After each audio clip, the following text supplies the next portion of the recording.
I'm going to call to order the SAU55 Withdrawal Planning Committee at 7:03 on May 28th.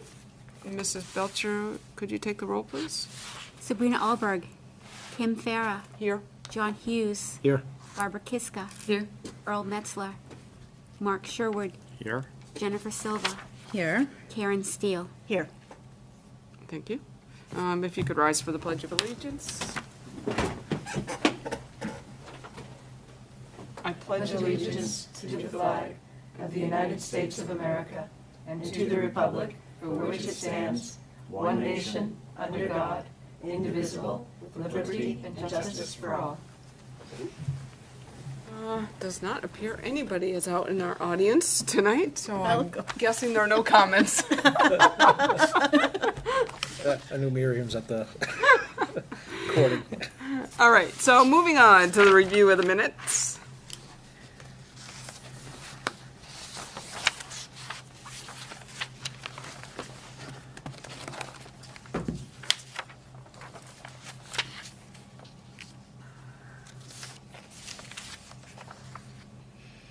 Do I make a request for correction before or after the motion? We usually do the motion in a second and then make corrections. Okay. I make a motion to accept the minutes of May 15th. Is there a second? Mark, seconds? Okay. Okay, and then on page 2, under other documents where we're talking about the audit, I'm pretty sure Mr. Dowd stated that the audit should be available within the week or by the next meeting. Do you recall that? Yes, I recall that. Where are you looking? So I'm are looking you in in the first paragraph? other under other documents. documents? So I'd like to add a line, Mr. Dowd stated that the audit should be available by the next meeting. Okay. Is everybody in agreement with that? I don't recall it, but if everyone else does. We weren't here. Mr. Hughes, do you remember? Yes, I do recall him saying it would be ready like next week. Yeah, next week I is think the what I term was heard. next week, not Okay. meeting, Yep. so. So, Yeah, so Mr. Dowd stated that the audit would be should ready. be available by next week. Should be available by next week. And I do have an update on that audit, so I will give you the update.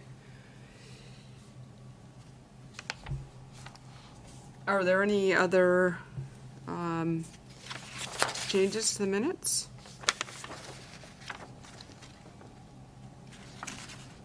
If not, I'll entertain a motion to approve the minutes as amended. Second. Sorry.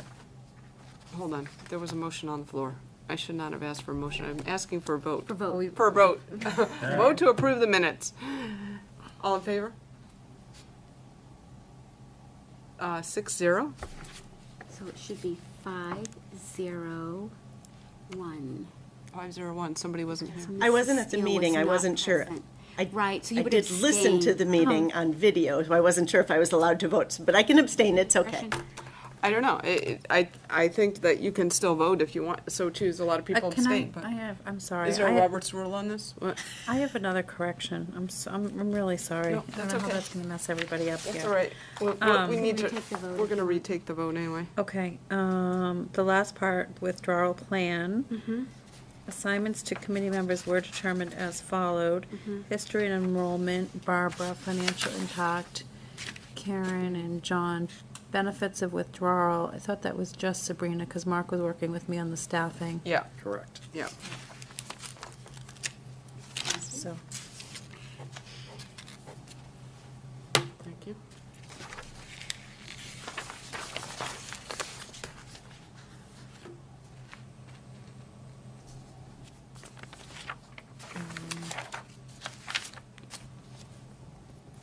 Okay. Any other changes? All right, we'll revote this. We'll revote the motion to accept the minutes. All in favor? 5. All opposed? Abstained? 1. Thank you. All right. What's on our agenda here? Okay, so we're following up with a discussion of the draft sections of the withdrawal. Before we do that, because we just talked about the audit, there was quite a lengthy discussion at the last SAU meeting regarding the audit. It is not yet ready. we went back and forth about how to get the audit to this committee, because typically the SAU board would approve the audit before it is released to the public. So we are in the process of trying to get another SAU meeting sometime in June, before our next meeting, which is June 18th, so that the SAU can approve the audit so that it can be released to this committee. And it went back and forth. So right now, at the SAU meeting, the audit was not ready. And so we're still waiting for the audit. And until the SAU approves it, we really should not be releasing it to any other committees. Barbara? Is there any possibility of doing a joint meeting, or at least a section of the meeting? That's, I don't really think it's feasible, because there are just so many, I mean, the whole board room is full already, and Right, and the SAU is separate from the, and now Okay. I'm gonna, Yeah, your Timberlane board versus right, an SAU board. yeah, and- that's, yes, that would be the issue. Jen? Can you email this committee once the SAU board, as soon as the SAU board approves that, so that the members of this committee can look at it ahead of time, rather than Yes, rather than yes. waiting to bring it and then us Yes, no, bringing no. it, looking One- at it, and waiting another week Once to. the SAU approves that audit, it becomes a public Right. document, so, We would yes, post it the very next day. Yeah. we can make that public, and Just a heads we'll up, try to I think. remember to send, I'll try to remember to send it out to the committee, because it'll be in our agenda packets. Karen? I just wanted to be clear on the audit timeframe. This is an audit from July 1, 2017 through June 30th, 2018, That right? is correct. Okay, thanks. And this covers the $2 million budget for 14 people? Yes. Right, and I believe one of the things he said was the holdup was doing the actuarials for the extra reporting, Yes. the 3-year reporting, and I just wanted to state that the thing I'm interested in is whether or not whether there's material weaknesses and significant deficiencies have been addressed. Okay. Understood. And that, we did discuss that, whether or not we should try to just release the audit without those actuarial numbers, and it went back and forth, and then we decided it just wouldn't work that way. So Okay. if we find that we're still having an issue here with getting those actuarial numbers, then I'll try to get it pushed to get just the audit itself approved, so that we can see if that last year's audit had both a significant deficiency and a material weakness, to see if those have been corrected. My understanding is the draft has already been submitted, so hopefully we'll have it here for the next meeting, the audit. It's beautiful. It's a beautiful spreadsheet. Okay, so that's the audit. So tonight, I couldn't look at it in my packet. I said I need to. All right. I'm looking forward to it. let's Discussion. why don't we do this with the packet first? So there are several things in our packet. So let's start with the shorter spreadsheet first. But just as colorful. Just as colorful. Almost. Thank you. So this is the information that was requested at the last meeting, which was a breakout of a salary breakout to assist in reconciling the SAU salaries. And I think this was Karen and John, this is your bailiwick. Is there anything else that you need in terms of this breakout? Well, I do have some more questions. So just to bring everybody back, if I use 2017 and 2018 as the example, when Mr. Dowd first gave us the breakdown of the different salaries, the subtotal of the salaries was 981, 944. And I had noted that in the budget, it said that the actual for all salaries combined was the 1,053, 356. And that's when they said, oh, well, the difference is probably then the bonuses. And so now in the most recent one, he's indicated that the 71,412 says extra pay from salaries includes 53rd week, performance incentive, extra hours, school board clerking, service recognition, substitutes, sick and vacation buyout. So that still only brings us to the 1,053,356. And the question that I had is, And that brings us to that one single line in the budget, which is for salaries. But down below, when you look at operating expenses, there's other items such as sick leave redemption. Wait, hold on. And Hold on. you jump Hold to? on. You jumped. Clarification. Yeah. I well, just so- need to get out the. But his breakdown only brings it to the 1,053,000. But what are you looking at, this, Karen? If you look at the top line there, where it says 2017, 2018 actuals, the 1,053,000. Yeah. Gotcha. Okay, and that's the total on the breakdown here. Right. Okay? And in this breakdown that gets us to the 1,053,000, he has the vacation buyout and the bonuses and other, and I'm not sure what the other is. Okay? So if you look at the overall budget, right, there's the salary line, which is the 1,053,000. But then if you go down to operating expenses, there's a couple of lines there, like sick leave redemption and other employee benefits. So for the 2017, 2018, the sick leave redemption says 4,671, and the other employee benefits says 47,663. So I just didn't know how to reconcile those two numbers in OpEx compared with how they're broken out here under that one individual salary line. Did that make sense? It does make sense, and I think what those are you know what, I don't want to second guess that. So, Mrs. Belcher, could you write an action item here for the superintendent, who will probably refer to Mr. Dowd, is that we want an understanding of the 2,900-221 line and the 2,900-290 line. 2,900, 1. yeah. 225. 225, sorry, I can't read. 225 and 290. And why those aren't included, why those are operating expenses and not part of the salary line? Does that answer your question? Would that answer your question, Karen?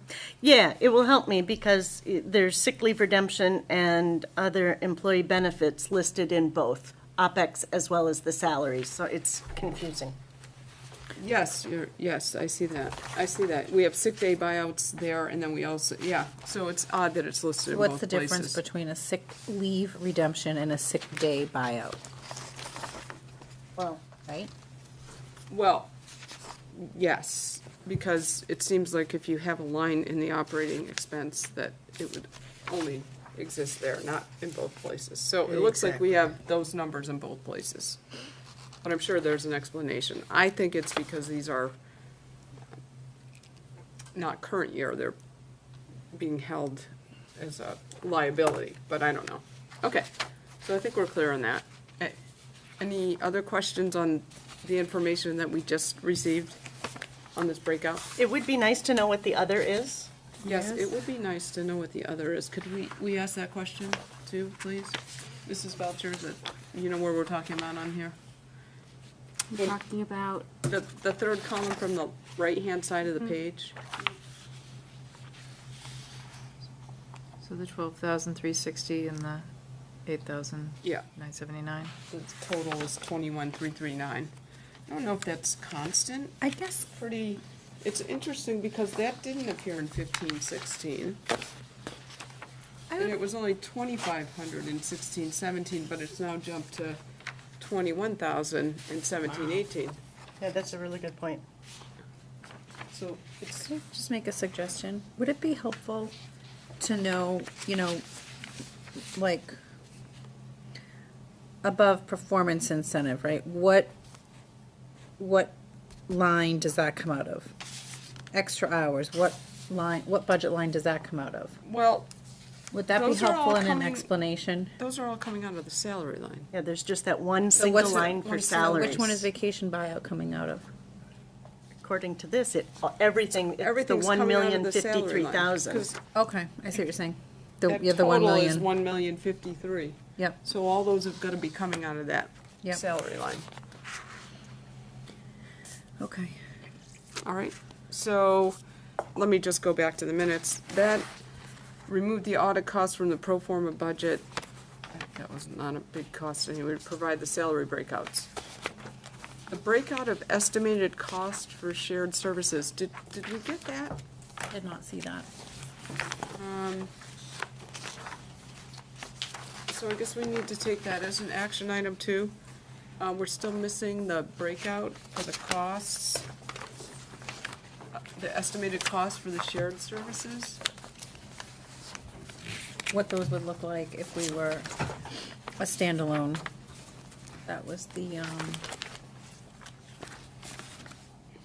Omni Group, LGC Health Trust, Time Clock Plus, all those couple of sheets that he gave us.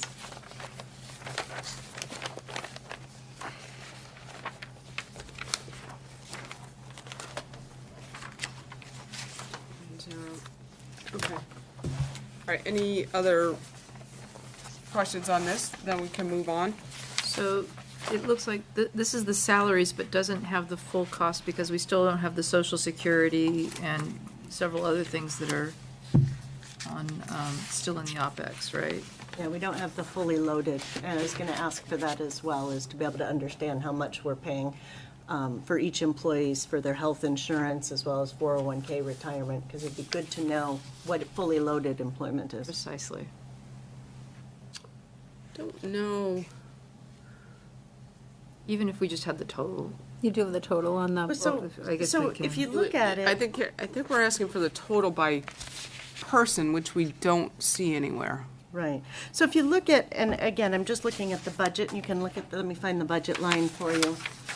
For the retirement, or where is it, the 2,900. employee insurance, that's $391,752. You divide that by 14, it comes out to about $28,000. Is that really what it costs for insurance per person? Health, dental, and life, I think, Is are all that- included in that. Because I think on, and maybe Mrs. Belcher probably knows this, isn't an 80-20 for administrators? Does the SAU pick up 80 or is it? Some are more. No, you have their salary, their benefit sheets. I couldn't tell you what they are. Some of them are more in your contract. I think I have it right here. I don't know if you could just divide these, if any of them I'm thinking. Dental insurance is, SAU picks up 90%. They pick up 90% on medical and dental for SAU employees. And there's, And then there's life insurance or something. there's long-term disability, but that's usually not. There was some other insurance. I feel like we talked about this at the SAU one time. Yeah, we did. But that's not, 25,000 or so, that's not, that's a normal. reasonable number. I think that's probably what they kind of put in as the average, because some people would be higher, some people would be lower. Would there be an issue, we're asking for breakdown per individual, and I understand the utility of that. However, might we put into focus an individual who, for example, had chosen to have it as a family plan Well, that's as what I'm opposed to saying, is, individual? no, And that- what we would ask for is the total compensation by person, not a breakout down to the level But total of. by That- person, that if would- person A, if the breakdown is 2 times larger, 2.5 times larger than person B, we know person A is on a family plan, person B is not. I'm not certain that's information that's appropriate to be aired. I don't believe that it is. Yeah. No, You do I'm have a trying to think of a way to get at what we're looking to. Could we do it by admins and support? I think the only way that you could do it is to do just what Karen was saying, and just take that, and that's kind of how I do it when I look at employees. I take that number and divide it by the number of employees, and then add that to everybody's. I mean, at least for health insurance. Yeah. That's fair. I think Because- that's probably a because the safe other way to do it numbers- too, because you never know. That could change from year to year, from one employee to the next. So right. if you're taking it like that average, then at least you kind of have a safe number Ballpark. to use one way or the other. Yeah, and you want to kind of deal with an average anyway, because somebody, if you get a new person in, they might be, a different plan. I mean, for the way that I would probably do it is take all those 2,900 benefits, 211, 225, 221, 230, 250, sum them up and divide them by 14. And at least you'll get maybe a ballpark average per person to add on to the base salary. That's kind of how I do it when I'm. So I'm sorry, 225 right through 290, all those lines? 211 right through 290. Oh, we're talking the subcategories now. Okay, just all the 2,900, right? Yeah, actually, all the 2,900 lines. Except Yeah, for the ones that are already 2,900 in lines. this sheet. Yeah, those, so I would, if you added all those up and divided by 14, it would probably give you a good average per person. Well, none of those 2,900 lines should be on this sheet, though. No, they won't be on that sheet. Those are different lines. Sick leave redemption? Well, we were asking that's for the clarification. questionable one. Yeah. But typically, the 2,900 lines are separate from the salary lines. At the Timberlane level, the salaries are usually 1,100, 1,200 lines. But I don't know what their actual line number is for an SAU budget. Okay. I'm not sure where we started on that question. Okay, so we were looking for the fully loaded, and I think we came up with the fully loaded is we'll just take the average of the 2,900s, add them in. And divide by 14. Yeah. Okay. And then the other questions were on the pro forma columns.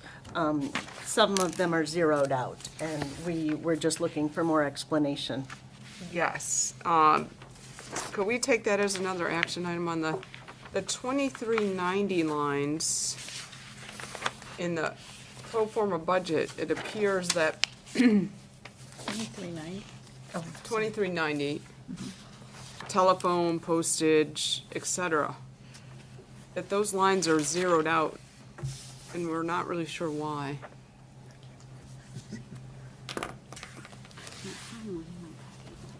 They're not all of them are. Well, almost all of them are. I mean, You're talking about this middle chunk whole here? group, Okay. this whole group, it got zeroed out, which doesn't really. I mean, A maybe it couple of them are doesn't. zeroed You're right talking from, about the pro forma from a previous meeting. Yes, yes. Sorry. Yes, Oh, yeah, it You'll was need still to be in my more packet. specific because I don't have that on me. so the last pro forma where he extended it out for the, up to 2022? 2390. I don't think we need to, like, this is already a zero here. This goes all the way to People following along at home. 41. So I already lost my thing I was taking notes on. Oh, here it is. Thank you.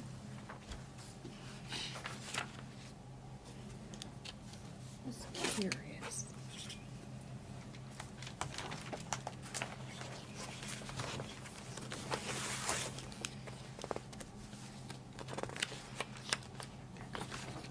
Okay, any other questions on the last pro forma or this breakout?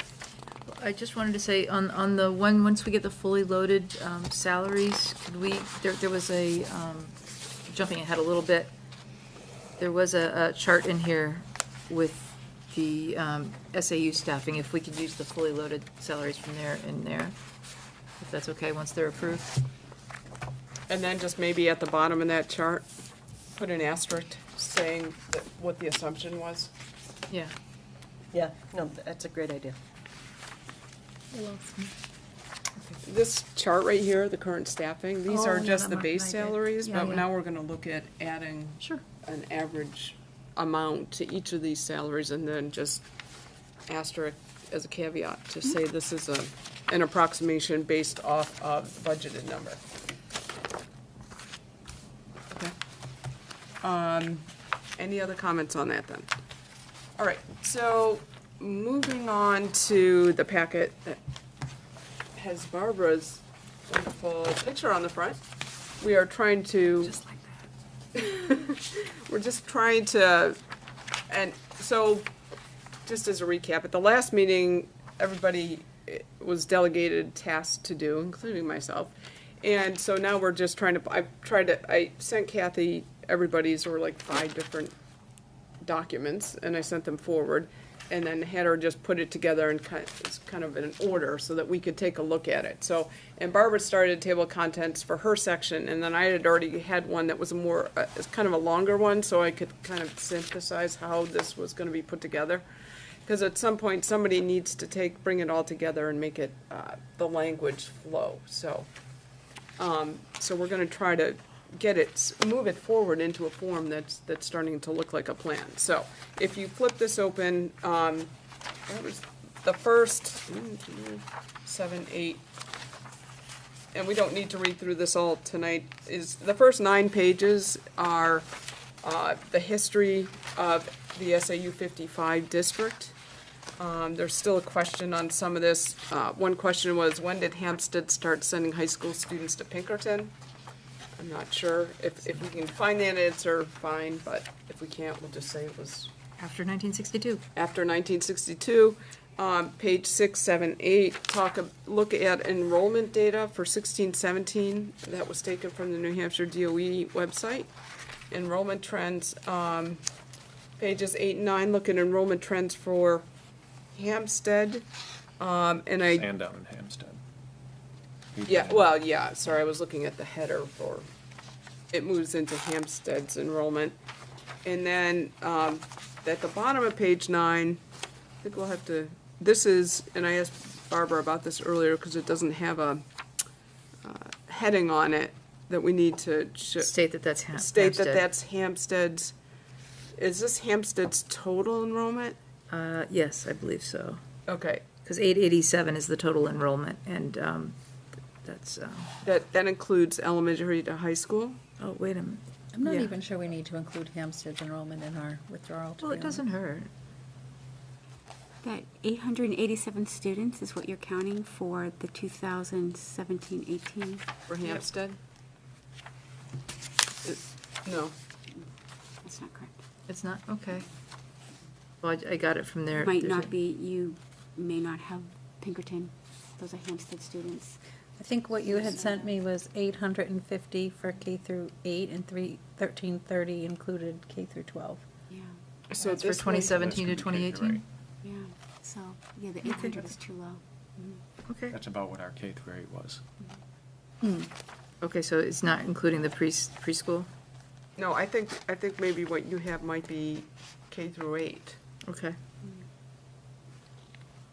I'll go look. But if you can find, I'll either find the actual okay, details or just take it out. If you look at the chart that Mark and I put together, I had actually sent Kim an email, and I think Kathy, you had got back to her, those numbers in there for Hampstead students. this was at the last meeting. Oh, okay, all right. That's not in this packet, right?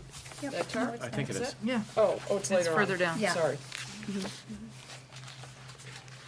and that's the 2019 data. That's as of 2019, so that's like a year later. Oh, I'm sorry. I thought that's what you were looking for the current. I'm sorry. No, this is just the trends. But that would probably, the 887 is probably still the K through 8. That's gotta be K through 8 yet. So That it- doesn't Yeah, include because the high it does school. not include the high On the school. bottom of page 8, there's a Hampstead enrollment, and it says pre-K through 8 is 887. Oh, okay, So- so that is Said it. the page before. Yeah, It's on the page before, okay. it just didn't carry over to the right. We just need to put it in the graph heading. Okay, yep, I can do that, because, yeah, that's not specific enough. Also, and this is probably just my pet peeve, but in my world, anytime you have a graph, you've gotta have a figure number Oh, and sure. reference it in the text. Is Okay, I everybody can okay add with figure that? numbers, sure. All right. So we'll need to do that.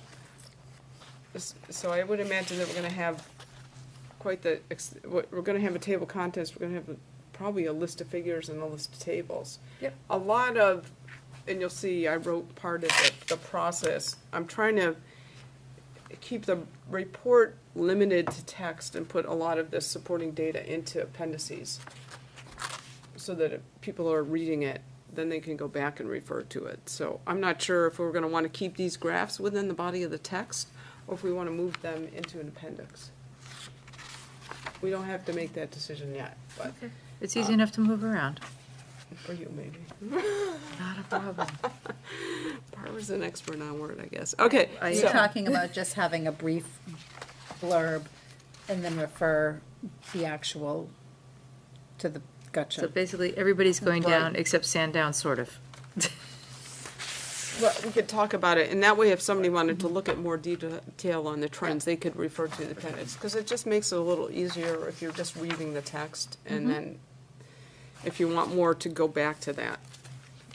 Okay, so that's up through page 9, and then the next section doesn't have any page number. This is what I put together. I just had a heading. And then this was what I had put together for a table of contents. So the executive summary, the background, which Barbara's already done, the history, district overviews. I think we're gonna have to pull some of Jen's data forward. The SAU overview, we should be putting the SAU budget and assessments, I think, up front in the background. And then the process, and then the timeline that we followed. When I discussed the process, I actually put the timeline as an appendix. I don't know if we need that spreadsheet in the body of the text. And then what our findings are, this, section 3, Can I just interrupt? Yes. And go back? There was, I should have written it down when I was going through the links for all those withdrawals and looking at all those reports.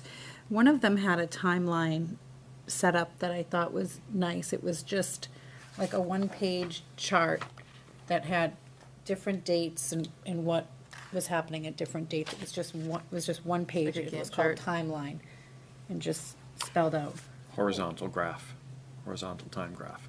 No, it was vertical. It was just you because mean it with all had, the meetings and everything, kind of like what Barbara or Karen did for us, but not on an yeah, Excel it just had spreadsheet? like a line, like this column was, The I'll see if I date. can send it to you. Yeah, Okay. it was the date and then it Yeah. just had a description, but it went all the way down like, and it just took up one page Sure, yeah, we could do that. We could just make that a table and, rather than having it as an appendix Yeah. with the whole narrative before it. It was self-explanatory. sure, Yeah, okay, cool. that's good. And then section 3 would be the planning committee findings, the educational impact on students, which that should be very brief, the assets and So liabilities. who's doing that one? We haven't gotten that far. Okay. We could pull it from the minutes. No, well, that we've already discussed, and I What? think What part? the educational impact on students. Negligible. Yeah, It's exactly. negligible. It's gonna be like one word. And we can pull I'll that take that from, one. There you go. I think Dr. Metzler had even indicated that, so we can put that down as his. I'll Right. take assets. SAU assets and liabilities. We already have that. Just the fingerprinting machine, is that it? Fingerprinting machine, yeah. I didn't know that. Okay. The fiscal analysis is what John and Karen have been working on. You'll see there's a document later that talks about advantages. I think we're going to need to pull some of our previous documentation into that section. And then the impact on the withdrawing district, on, sorry, that doesn't, impact of the withdrawing district, On remaining SAU55 Missing a G, districts. that's all. district. SAU district. Drop a G, Well, kill the S. okay. And that should be short. And then, and I think I took this from Monadnock's, when they did recommendation and conclusions, they had the header, single district SAU, and underneath this is all the, sections as to how they kind of went through. That we don't have any construction costs, but that's one of the things that's pointed out in the RSA, so we want to just make sure we address it.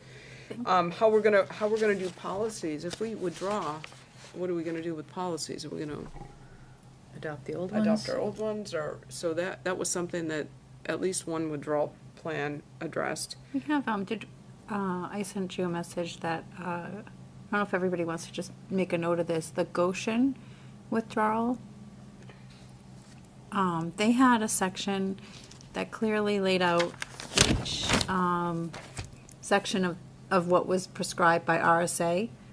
And it was just I thought that one was very nicely done. I think that's kind of, Yeah, I It's think just a that's quick what I was little trying blurb. to Yeah, to like do how you here. have it set up. Mhm. This was to address each section of the RSA, because there's a section that talks about methods of But I financing. think they had, up front, it was, I'd have to look and see how much more detail they went into, but up front, it was just quick outline with a little summary of each. Oh, almost in an executive summary before they went into it? I'd have to look at how So, they went well, into it, but just wanted to note to yeah. look at. In policies, so when you become a single district, you already have policies at the school board, and the Right. school board becomes that, so do you just merge them, do you, and take the ones you need specific to the SAU as far as for the superintendent? Yes, because you're gonna have you might have some conflicting policies, depending on, so. Right, so I guess we need to, I would anticipate there's a transition year that's gonna have to happen. This is because of the complexity and the size of this. I would anticipate that what would happen is during the transition year, the SAU does not have that many policies, and a lot of them mirror the other ones, is that we would have to. There are some policies in the SAU that the Timberlane has that have conflicting wordage. I know, so I think what we would, in terms of policies, I think what I would write in the plan is that Timberlane would need to review policies during the transition year and start to, The school board, Timberland School the Board. school board, They have a Yep. policy committee already. yeah, their policy committee, So, Jen, would review all the SAU policies and Thank God there's see. an SAU policy committee now, too. So At are we least she's talking like covering 20 assets of pages? the Are we SAU, talking so. 100? Well, No, Timberlane they're- policies are Oh, about Timberlane 400. policies are 400 400, but there's only, See the there books are right only here, around so- 20 or so SAU policies. Not 20 pages, just 20. 20, yeah. 20. I like that better. Yeah, but the Timberlane policies are. But that's not what Timberlane policies No, would stay. we We would wouldn't- just have to look We at would just have to incorporating the make sure 20 that all those SAU. SAU policies Yeah, would there's some be. questionable ones in there. Yeah. That should And probably Well, some of them go. refer to the SAU board, which Yeah, you so wouldn't those have wouldn't make because sense. Yeah. it would be the Timberlane board, so. I don't anticipate that would be that much work. No, We I could don't. maybe even but- do that, Couple work Beforehand. sessions. yeah. Well, it could be done during the transition Yeah. so Yeah. it was mentioned in somebody's withdrawal. And then the internal financial controls, we already discussed that last time. We would not need a separate audit per RSA, and I could find that RSA again and just discuss that. And then we'd have to compare the SAU55 budget to the single district budget if we wanted to do that, or we could just talk about it in terms of the standalone budget. The method of financing, that's something that is, I think, per RSA, but that's very simple to address. We already have a budget committee and so on. And then the transition plan, I know our legal counsel gave me, I think it was Goshen, was it Goshen or Cornish? Anyway, I have an SAU withdrawal plan that had a transition year that I can send out. So when I spoke to, again, Adam Steele, he's been a resource I've been using. He was the business administrator for SAU28 when Wyndham went through their withdrawal, and he's superintendent of Amherst now. So he said that what they ended up doing is take their assistant superintendent became the superintendent of the new SAU. Well, So he recommended at least having a 3-month overlap between at least like superintendent and whatever higher, so that you have that transition period. So they also went through and brought in the SAU staff and spoke to them and got a feeling of who would be interested in moving to the new SAU and who would be interested in staying, so they had an understanding of it. So because it was very amicable, both of them agreed upon the split. So they transitioned well, so people that went with the new SAU and the ones that stayed, there were no issues with it. So they just brought the staff in and discussed it with them. Then he actually, he asked for a copy of the pro forma to look at it, because he was a business administrator, just to see, for his own benefit, as I've been talking to him. So I haven't got a feedback from him on that yet, but they did have that transition, and that timing of it, waiting until the contracts expire and then going into yearly ones as well. So we have a different, the superintendent's contract goes out until August, so it's 2 months into the next school year. So you do have one contract that expires after that 30th. So it goes, Are you saying the superintendent contract goes into August? Yes. Correct. 8/31, yes. So there is a little bit, you do have one contract that goes in if you set that expiration past that 2022 school year. So when we start looking at those liabilities, there's still liability of that contract to pay as well. We hired at So a I bad don't know time. if that's a transition time that you could also use some transition, but if you're Right. paying for the service. So we'd have to look at that as well as part of that transition. If it goes forward. Did you have an opportunity to discuss the transition? It was amicable, which was nice. Those folks that, went over that 3-month time frame approximately. Did you get a feeling that that was universally acceptable by most of the folks involved? Or, because I'm thinking if there's a transition and folks are asked whether they're going to, stay with 55 or would be interested in transitioning over, those who were wanting to stay with 55, how would that work out? You have employee A who is planning on staying with 55, and we're asking them to, give the gap for that 3 months. So would they be then essentially working for 55 and, we'll say SAU 155, whatever we will become? Yeah, if so, we become. so you have a year where you would, in the Timberlane budget, you would have to add, so we'd have to know ahead of time. And I think you would have to add into the Timberlane budget some salary to pay for a new superintendent and whatever new roles you have there. And then at that transition year where on June 30th, July 1, you'd be into the new Timberlane budget that has that fully funded, and that person would be funded out of that new budget. You'd only need overlap for the new people. Right, you'd only have to have some, so we'd have to have an understanding of who's gonna be filling Who's those roles staying and who's going, so we know who beforehand. the overlap is for. Right, and we have to, and again, when we're looking at budgets, it's So would, well in advance to be able to be putting into the Timberlane budget of how, which ones you're gonna be funding. and we are putting the cart before the horse a little bit, but when we do ask these questions of the current SAU 55 employees, which perhaps we should, would that be based on the assumption that, for example, some of the benefits, some of the pay scales that they're currently receiving would transition over? Because I would think as a current employee, that would be one of the questions they'd want to ask, and that they would consider whether they went with the new SAU or stayed with their current, I'll just say benefit package for lack of a better word. Well, I think you're getting way, way beyond where this committee needs to go with that, because, again, first thing that's gonna have to happen is the voters are gonna need to approve this. And then you're, assuming, which I think we're all pretty much probably in agreement, is if we say that this is, gets our approval, that we're gonna have a transition year, you have that whole year to kind of work through. It just has to be part of the But the transition voters plan. will be weighing in on a budget and the pros and cons, the cost, potential cost savings with developing a new SAU. And some of those cost savings or some of those costs associated with it are SAU employee benefits. So I don't know how we can actually address and come up with any number. So, superintendent of schools, budgeting 135. I'm not certain that's realistic.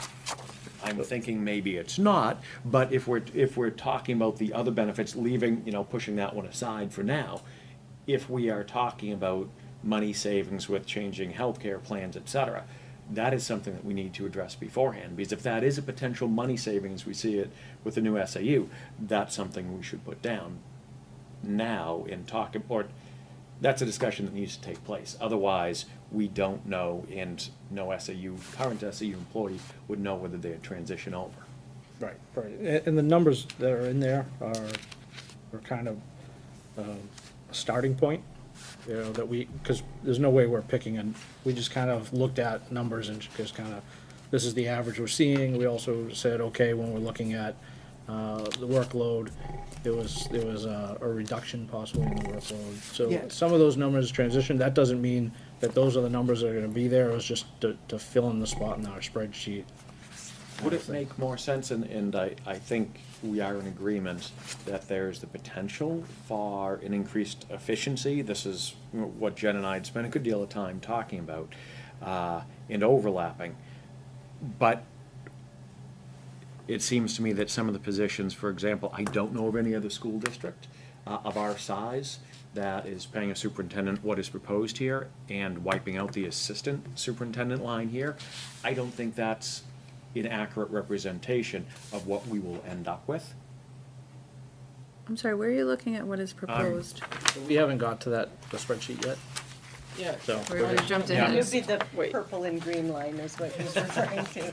We're going All right, with color-coded so- documents from now on. We're kind of really stepped down into this transition plan, which I think we're not to that point yet.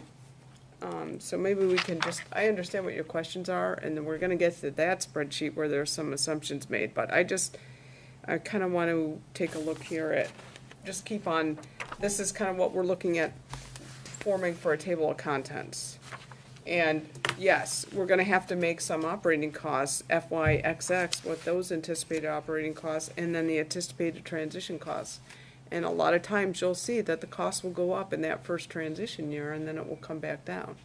So, and we're gonna have to make lots of assumptions here. I mean, just like Mr. Dowd is making assumptions on increases in salaries in the pro forma budget, we're gonna make some assumptions that if your SAU is 30% smaller, and I'm not saying you cut 30% of your staff, there's gonna be some assumption that you're not, your compensation The workload of the, will be less the workload's because gonna of be student less population. for Yeah, a no, understood. superintendent. So I think that's where they're coming from, so, Jen? A couple of the withdrawal plans talked about, they actually consulted with LGC about the health insurance plans and Yeah. found that the costs would actually remain the same and possibly even be reduced by going to a single district SAU.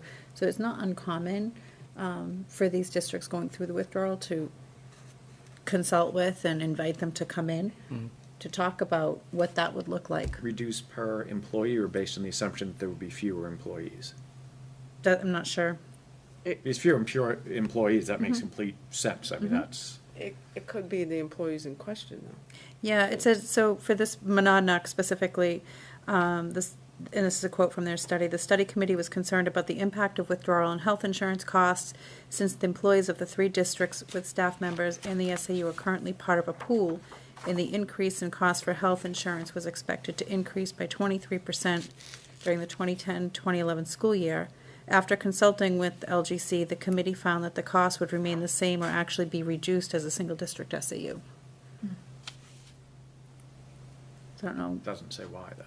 Yeah. Okay.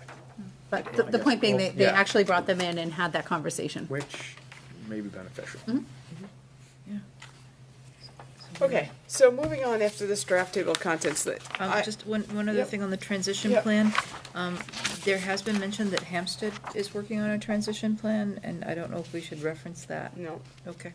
We It's not can't- our- We won't even, until this goes to public hearing, they won't even let us know what they're, Right. Oh, right, okay. so it's difficult to not know which way they're going because, especially like when we talk about, a transition of, how are we gonna staff a new SAU? It'd be nice to just take our current 55 staff and make them our staff, but, without knowing what their headcount is, who they're gonna have, are they just gonna join another SAU that's existing already? We don't, so that's kind of Would be difficult nice for the to- right hand and left hand to know what they see. Yeah. Okay, the next section here, this is where I started writing the process, because I think it's important for people to understand what the process is that this committee went through, how the committee was formed, where our documents are, so it's a link to the, SAU withdrawal link, and what it includes, and how we tried to solicit, input from the public. And basically, it's just a very short summary of all the, what's gone on to date. And so what I would do is keep adding to this as each meeting occurs and as the public hearing occurs, or wouldn't be at the public hearing, but anything up to the public hearing, so that people can just get an overview of what went on and what we were doing, so. So does that go under the process and timeline, under background? It goes under the process, yeah, under background. Okay. And then the timeline, we'll do what Jen said and find that. Because I think the timeline actually included a little bit of this in some of those briefs, so that this might be able to be shrunk down a little. We'll look at it. I should have brought it with me, I'm sorry. Yeah, I you looked know at what? so many of them, but. Well, I don't think it would shrink this down. In the second paragraph that I wrote, I said, it's actually referring to that timeline. It says see Appendix XX. That was the timeline there that I was gonna refer to. Okay. But that doesn't need to be, I could say, the withdrawal met from May 1 to XX and refer to the section on the timeline for meeting dates and See times. figure 1. Yeah, see figure 1, figure 5,000. So that's that section. The next page that you've got after this typed out page that's in a larger font. I don't even need my glasses for that page. No, you don't need your glasses for that. Thank you. This is what Sabrina sent me. She was tasked to work on the advantages of withdrawal. But she sent me benefits, concerns, and things that we could improve on. So I haven't had a chance to talk to her about this. She's not here, so we can't really discuss it much. But I know we did have documents that Barbara, Jen, and I worked on the first go-round that talked about pros and cons or advantages. So we're going to need to obviously probably beef up this section, because we need to, if we have a withdrawal plan, there must be some benefits to it. So I think we're going to need to go back, and like I said, I'll be out of town, so I'll ask Barbara to go back.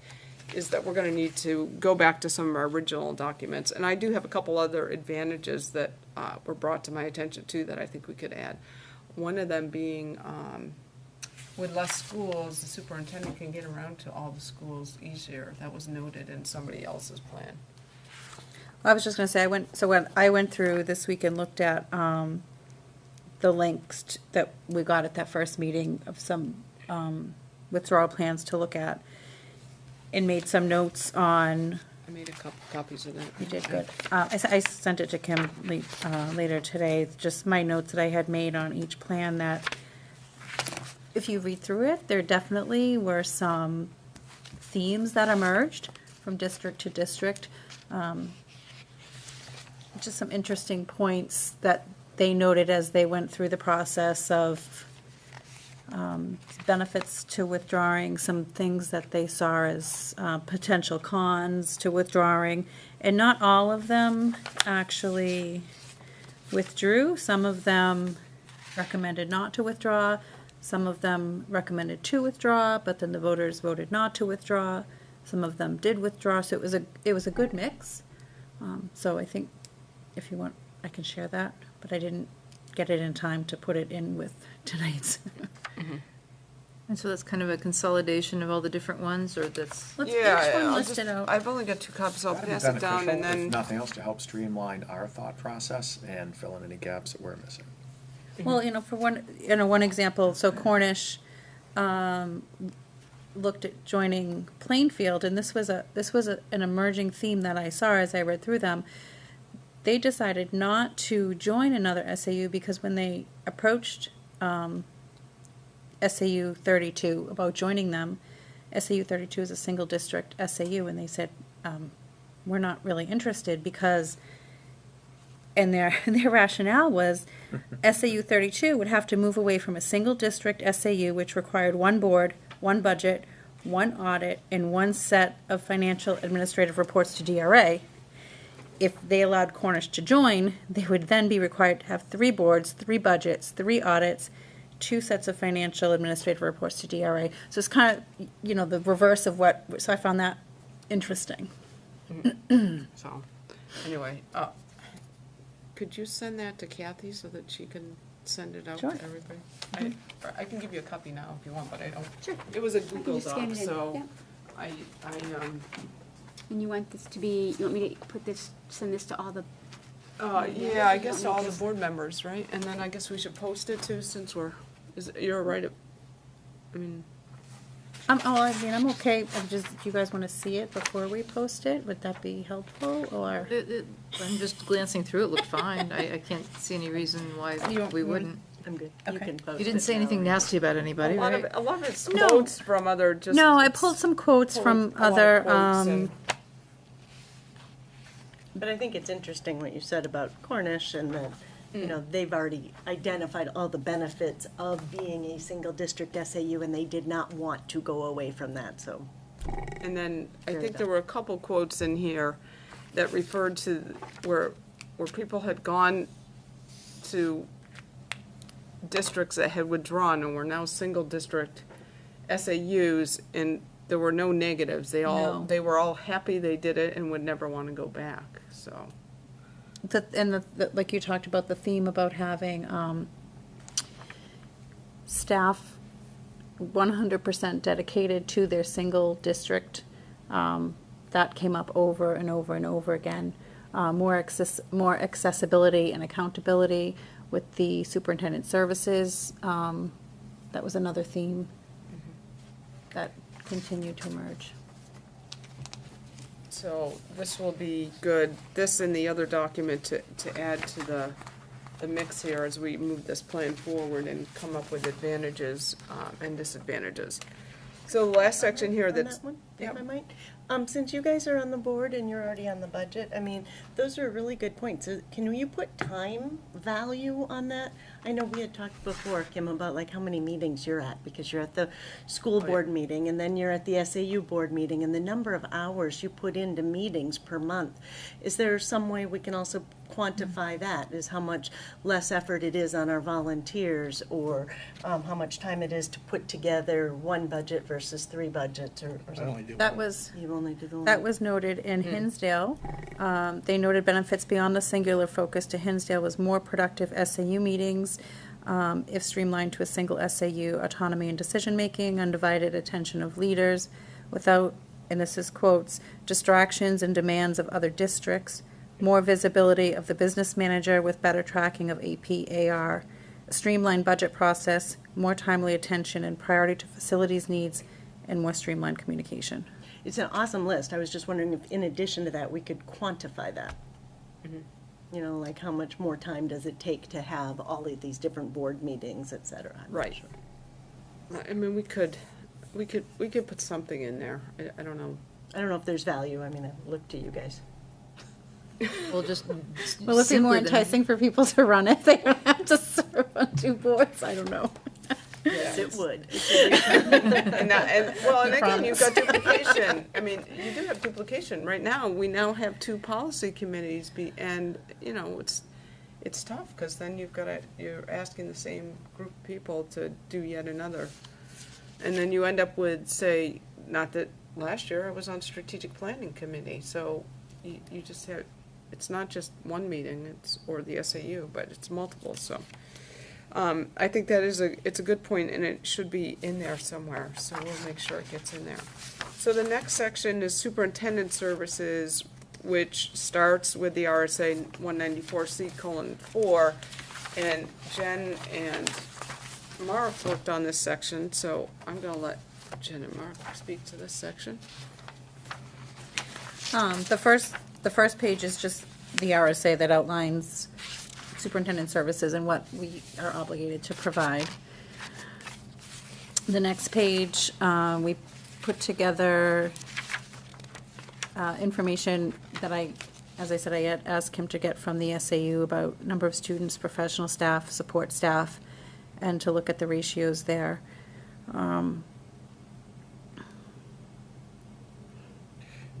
We weren't quite certain how to handle Hampstead, whether K through 8 or K through 12, because once they shear off and go to Pinkerton, a lot of the responsibilities aren't there, but there is still some overlap, i.e. transportation. So felt the need to create some visibility for that, because it does, drastically change some of the ratios. Right, and Right. the fact that the professional staff for Timberlane is notably higher because we do have a high school that we staff, and Hampstead does not.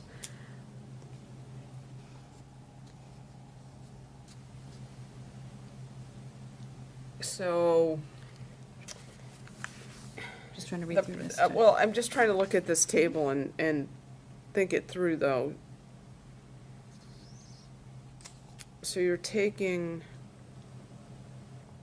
3472 and dividing it by, I don't know as you want to do professional staff in that ratio, because you're right, we have a high school, they don't.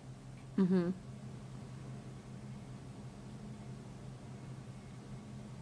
I think you'd want to put, Well, support staff would be the Professional- same way, though. I know, I'm trying to think this, I'm thinking you'd want to put, it would be staff to student ratio, you'd have to do students to staff, and then you'd have to do the ratio of Timberlane to Hampstead. Right? Because you're getting it, You want to do that?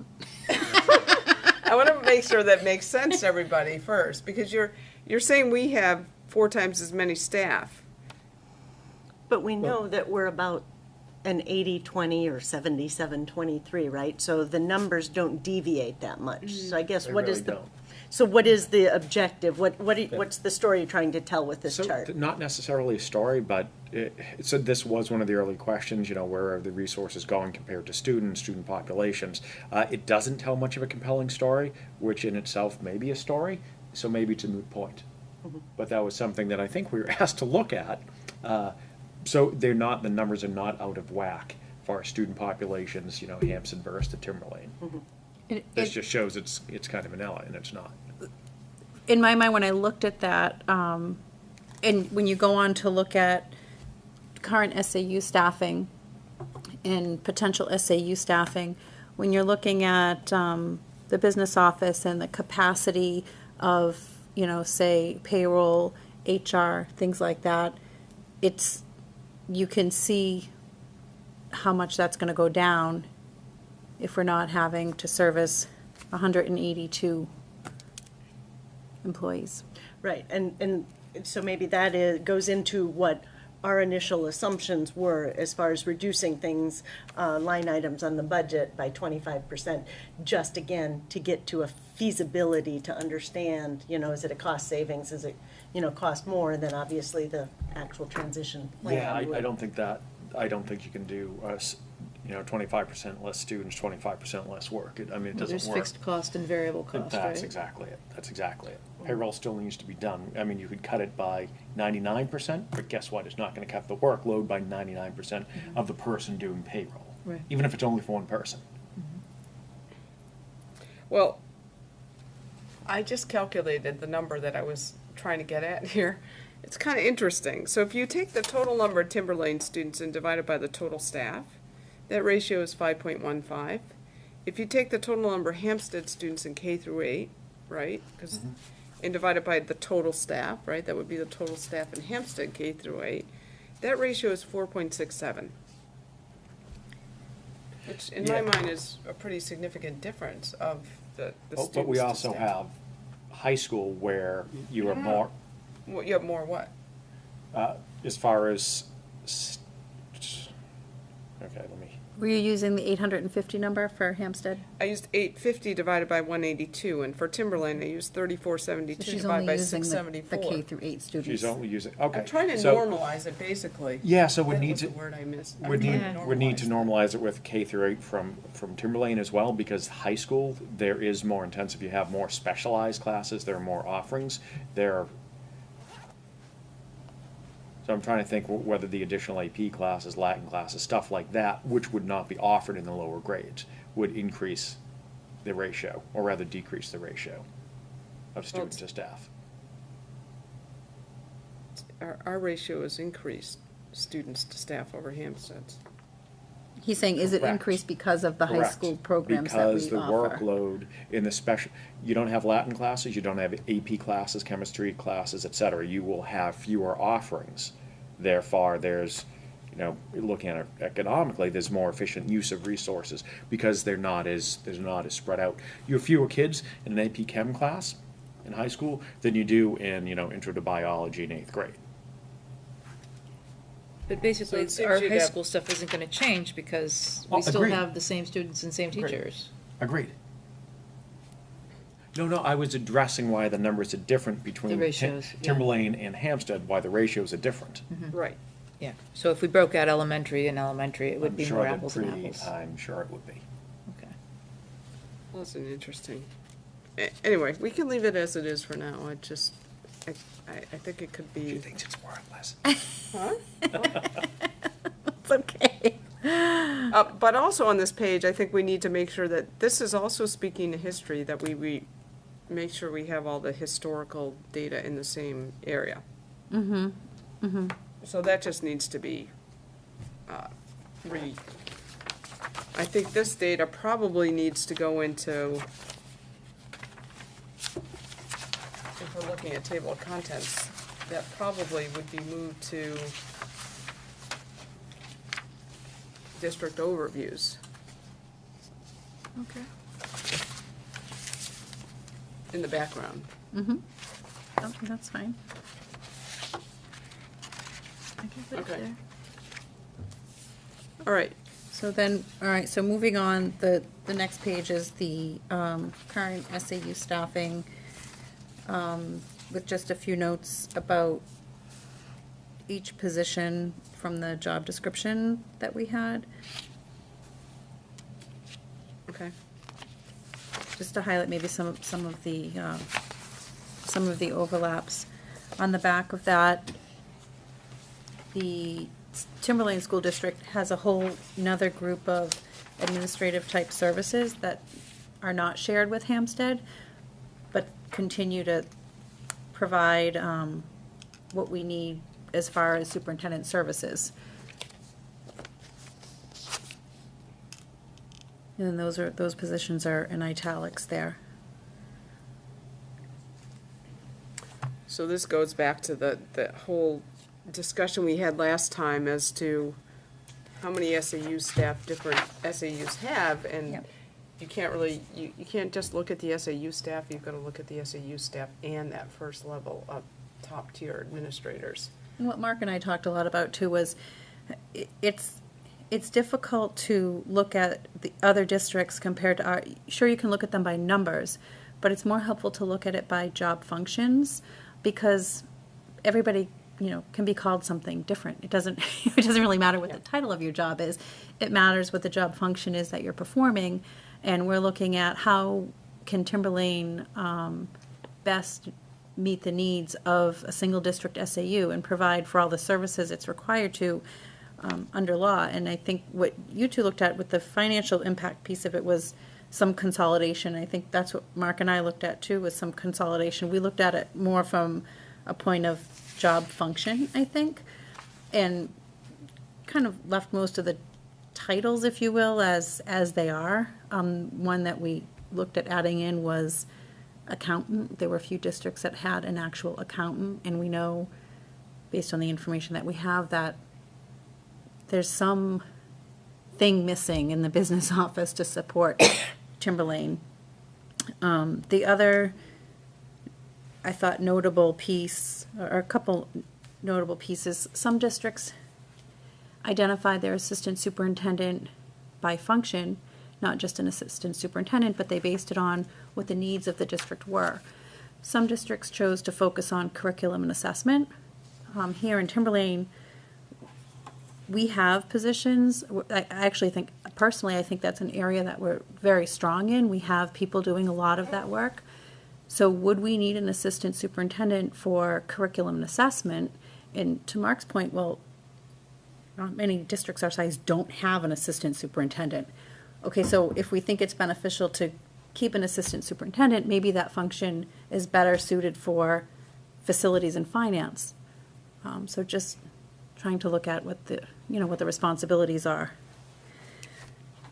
There was some overlap in payroll and HR. If we know that there's 182 fewer employees, that the capacity would increase.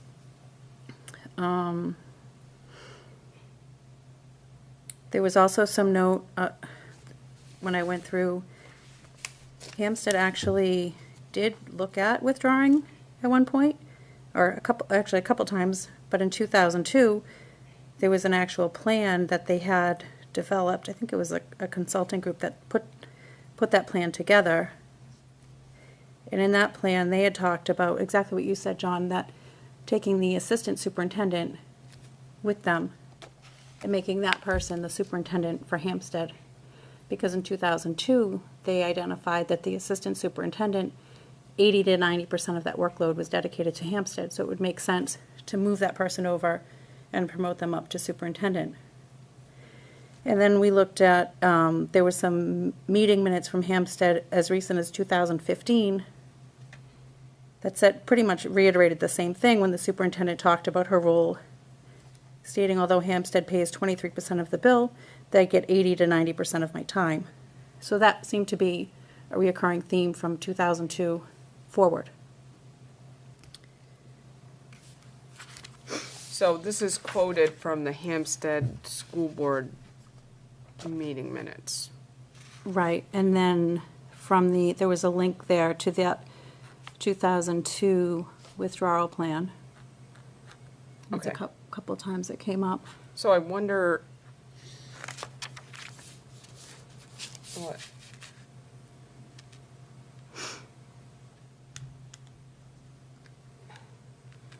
Okay, just in terms of documentation, I guess we should just note that statement was taken from the minutes of the meeting.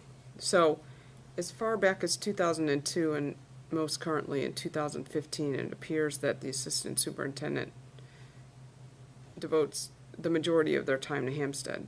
The other interesting thing in the 2002 withdrawal plan, that, as Jen said, that was a contracted study by outside consultants. They showed that Hampstead would be paying significantly more should they withdraw from the SAU, and that the level of service that they were getting because of our larger district was really an asset to them in terms of remaining in the SAU. So it was quite interesting. If you have a chance to go back and read that, and that was an independent study. So That was similar to what happened with Ashland. SAU2 looked to join 48, and they cited not to withdraw because of cost, and Were instead they the small district or the big district in the SAU? they were the small, yep, and they decided to move forward with the memorandum of understanding between Ashland and Plymouth, because how to best service their students and the educational impact there. So, Was there a link to the Hampstead withdrawal study? yeah, yep, that's right. it's on there. Is that what the Okay, Google that's Drive one is? Yes. Alrighty. Yep. So the last 2 pages were just looking at possible consolidation suggestions.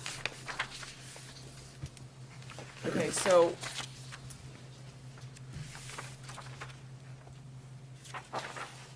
on these two options, and I don't know if you've had a chance to show these to John and Karen. Nope. I'm trying to now move into the next section and wondering, they have a budget, and their budget must have some sort of adjustment in positions. Well, Jen and I talked before John and I did, and she mentioned the I did talk to you superintendent. real quick, yeah. Okay. Yeah, and that was why what we But she didn't did- have all this, it was just a Yeah. quick, Okay. But it was based on Jen's comment of the assistant superintendent spends 80 to 90% of her time in Hampstead. Well, then, if the super doesn't have to spend time in Hampstead, that person could pick up the extra, and then focus just on the district. And so that's why of the top 3 positions, and our assumption was we could handle having 2 positions, and again, renaming them functionality or whatever it would be. So that is where that was the first assumption on that line. And this- But So it's not that you're saying that we're not going to have an assistant superintendent. It's just saying that probably one of those, it's either gonna be a finance and facilities assistant, or it's gonna be a curriculum and assessment sort of person. Which And I think we that kinda this- have those now. this is the lowest the budget would go. So from here, it would go up if we add in a super assistant, or if we add different. So yours is the most optimistic from the Yeah, so I'm taxpayer. So that, I think that's what, this was the starting point, and then we would come back here and discuss it, and we would increase. We still have some questions for Jeff, because some things were zeroed out. We actually filled in, we added money into those zeroed lines. Does it make sense to start at the lowest potential spot? So yes, it will certainly make it more appealing to the voters, but our job is not to make this appealing to the voters and to sell the voters. It's to come up with something that is our best guess, best representation as to what the cost will be.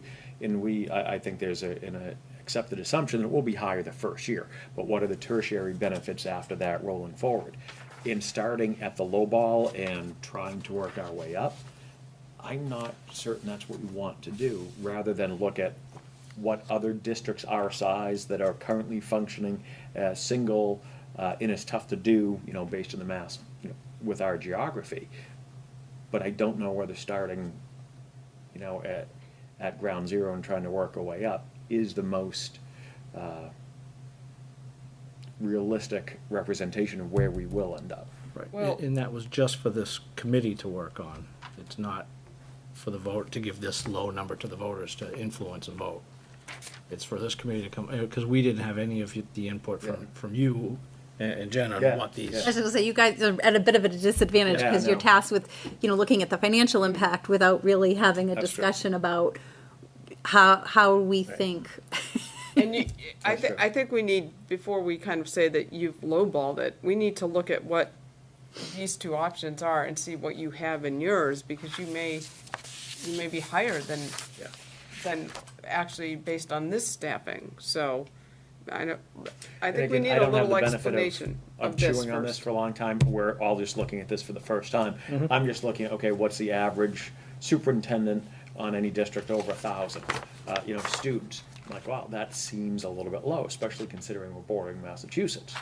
So, yeah, but Yeah, It's something we and need to there revisit. are some that have more students that have a lower salary than what we put down there. There are some that have more, less students that have higher.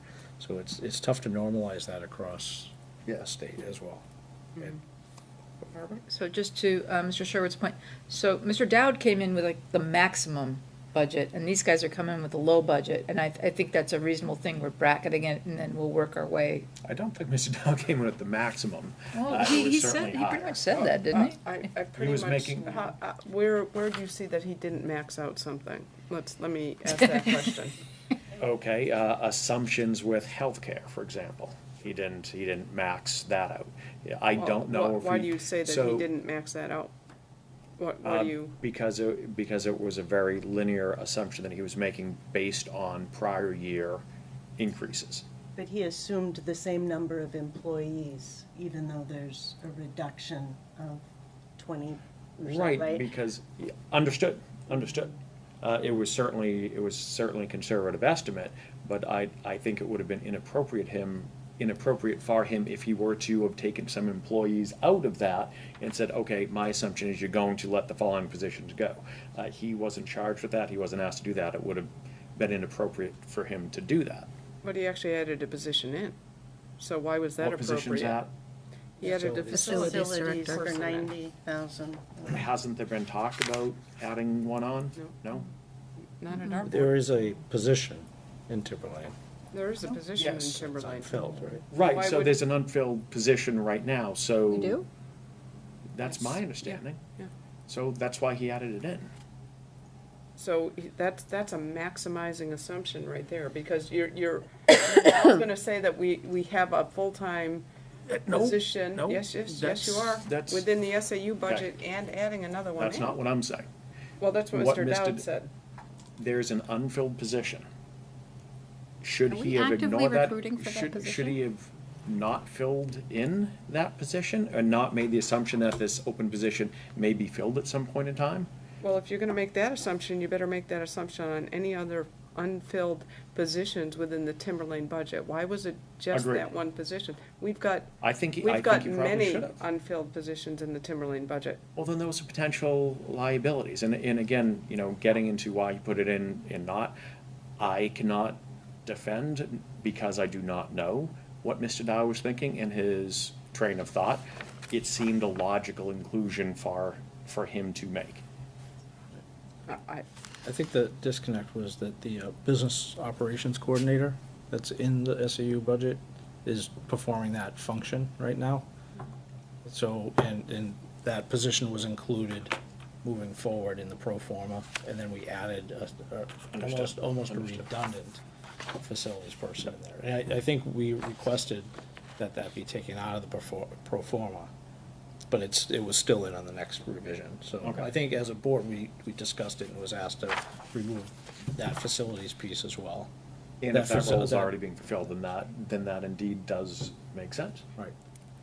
So just getting back to the options that were presented, option A has 17 people and option B has 16. Does that combine with existing Timberlane? Because we don't have that many in the SAU today. Yeah, That's why I was that's wondering. combining. Yeah, those. so because if you look at this page before with that has that link there, it pulls out some of the superintendent services that we are required to provide by law regarding curriculum, staff development, Title IX,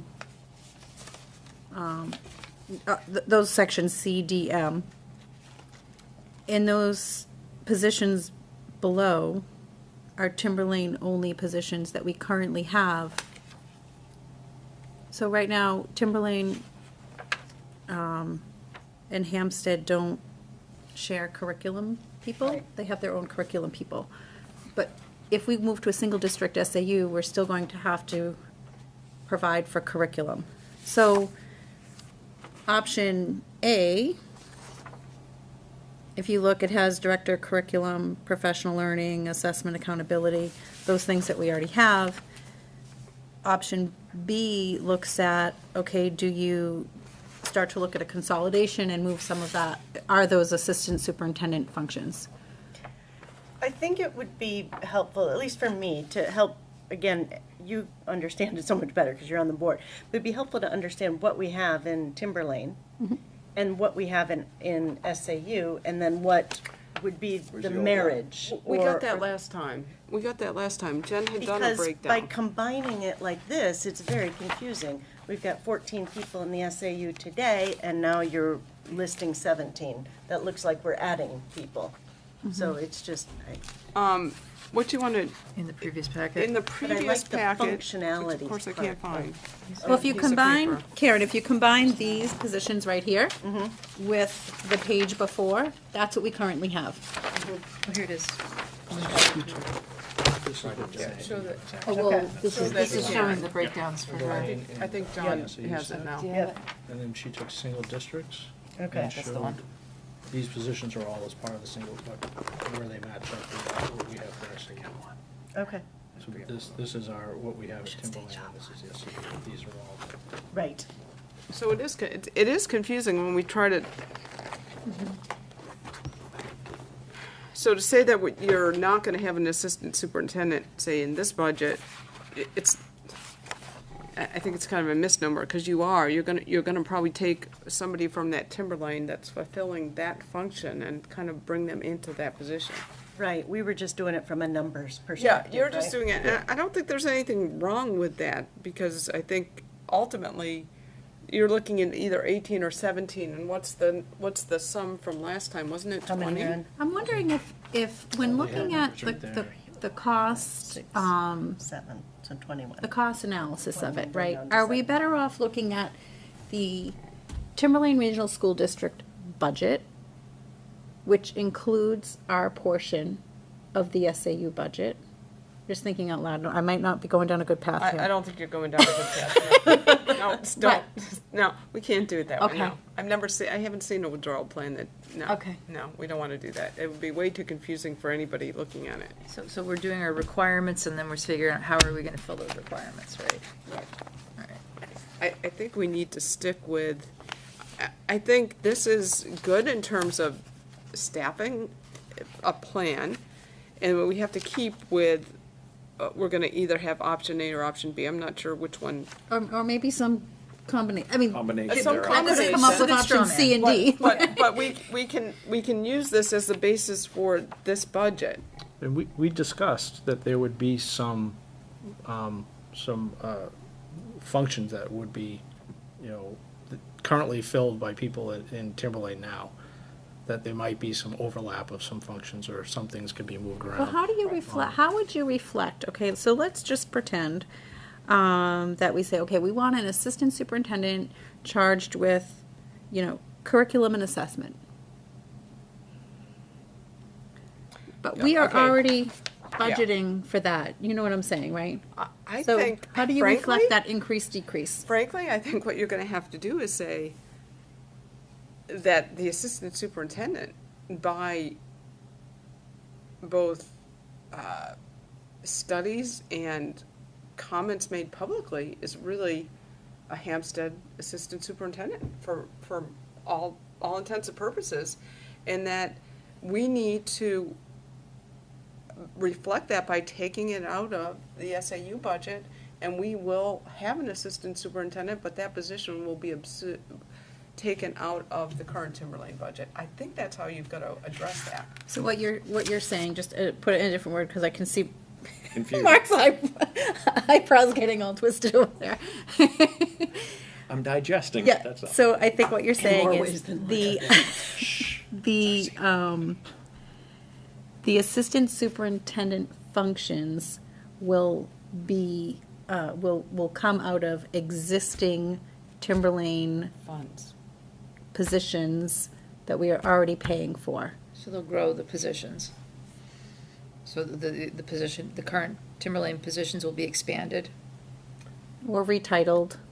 There'll be reorganization within the Timberlane district that will encompass, So we'll be pulling the assistant superintendent out of the SAU budget, but it will be in the Timberlane budget. Yeah, the functionality will be the separated. functionality will be there. Yeah. And there might be some increased cost, but I don't think it's going to entail another position. Another way to look at it, if we add an assistant superintendent to the SAU budget, and leave the Timberlane positions as they are, you're basically having double positions, double cost.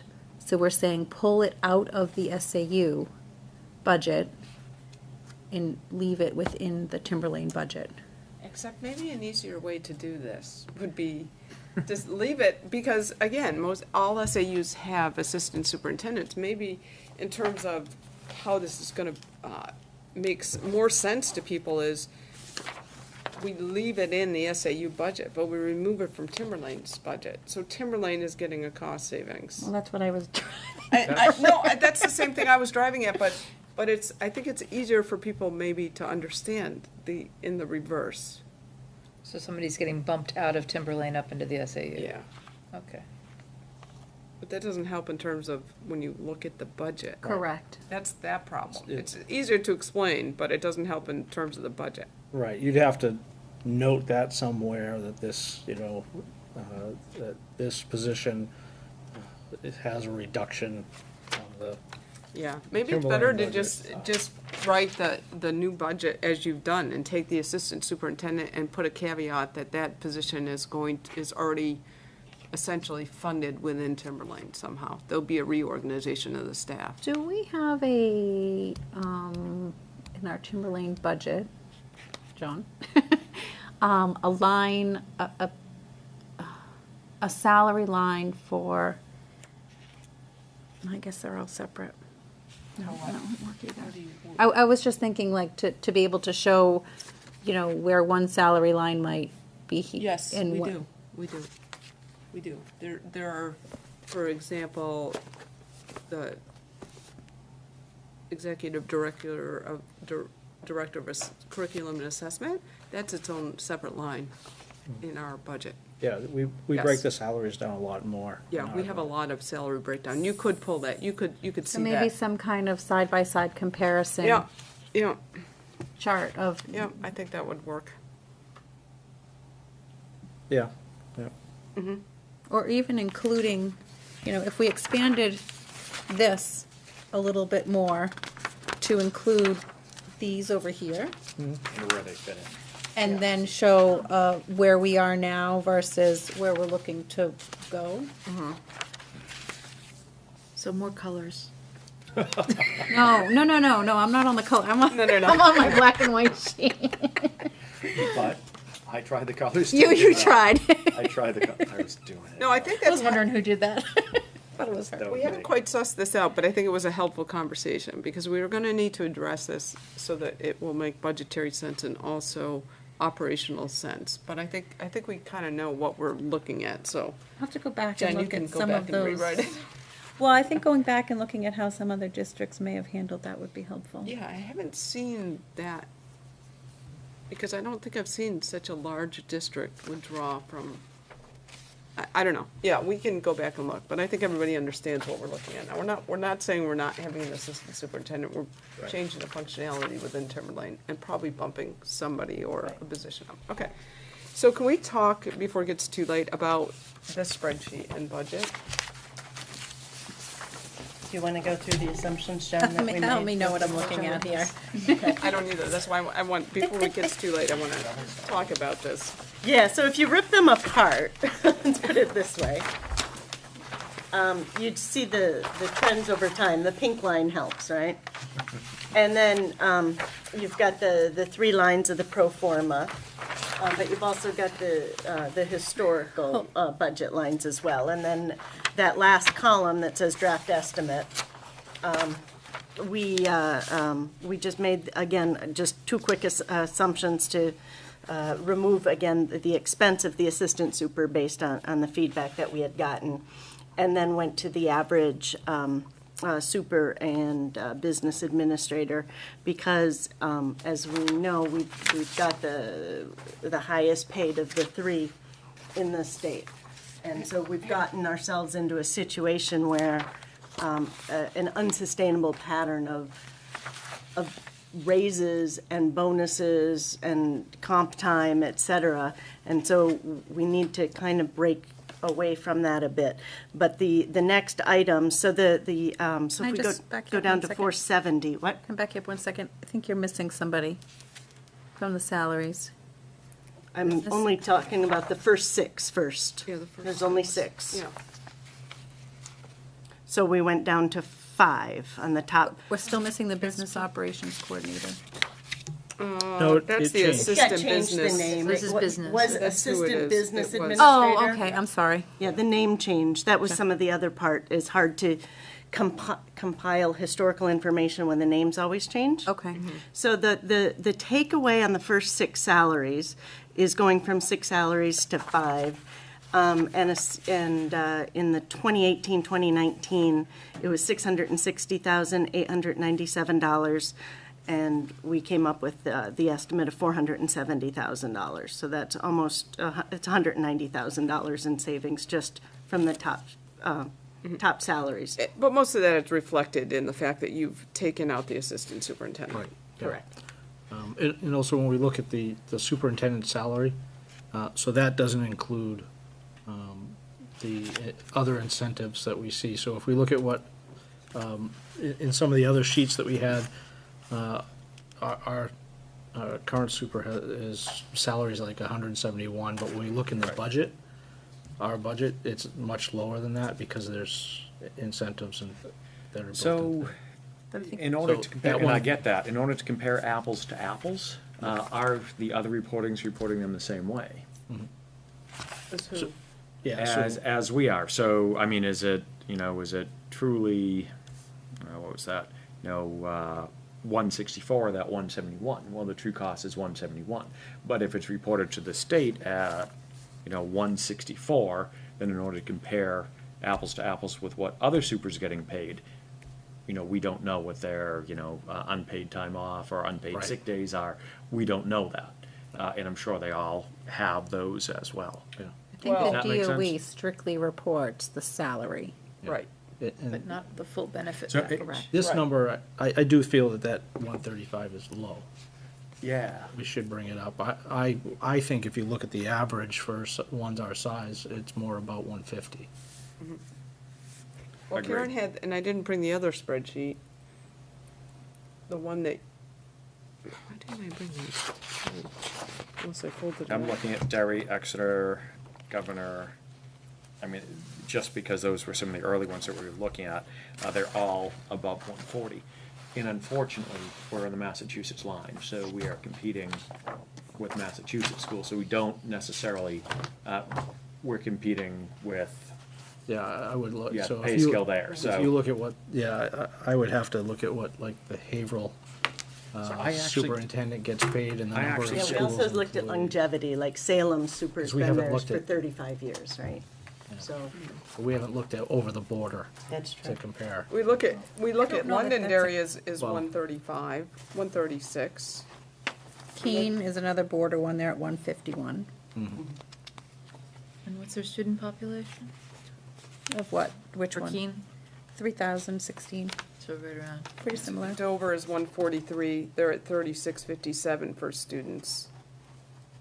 Londonderry's at 136, they're at 4,000 students.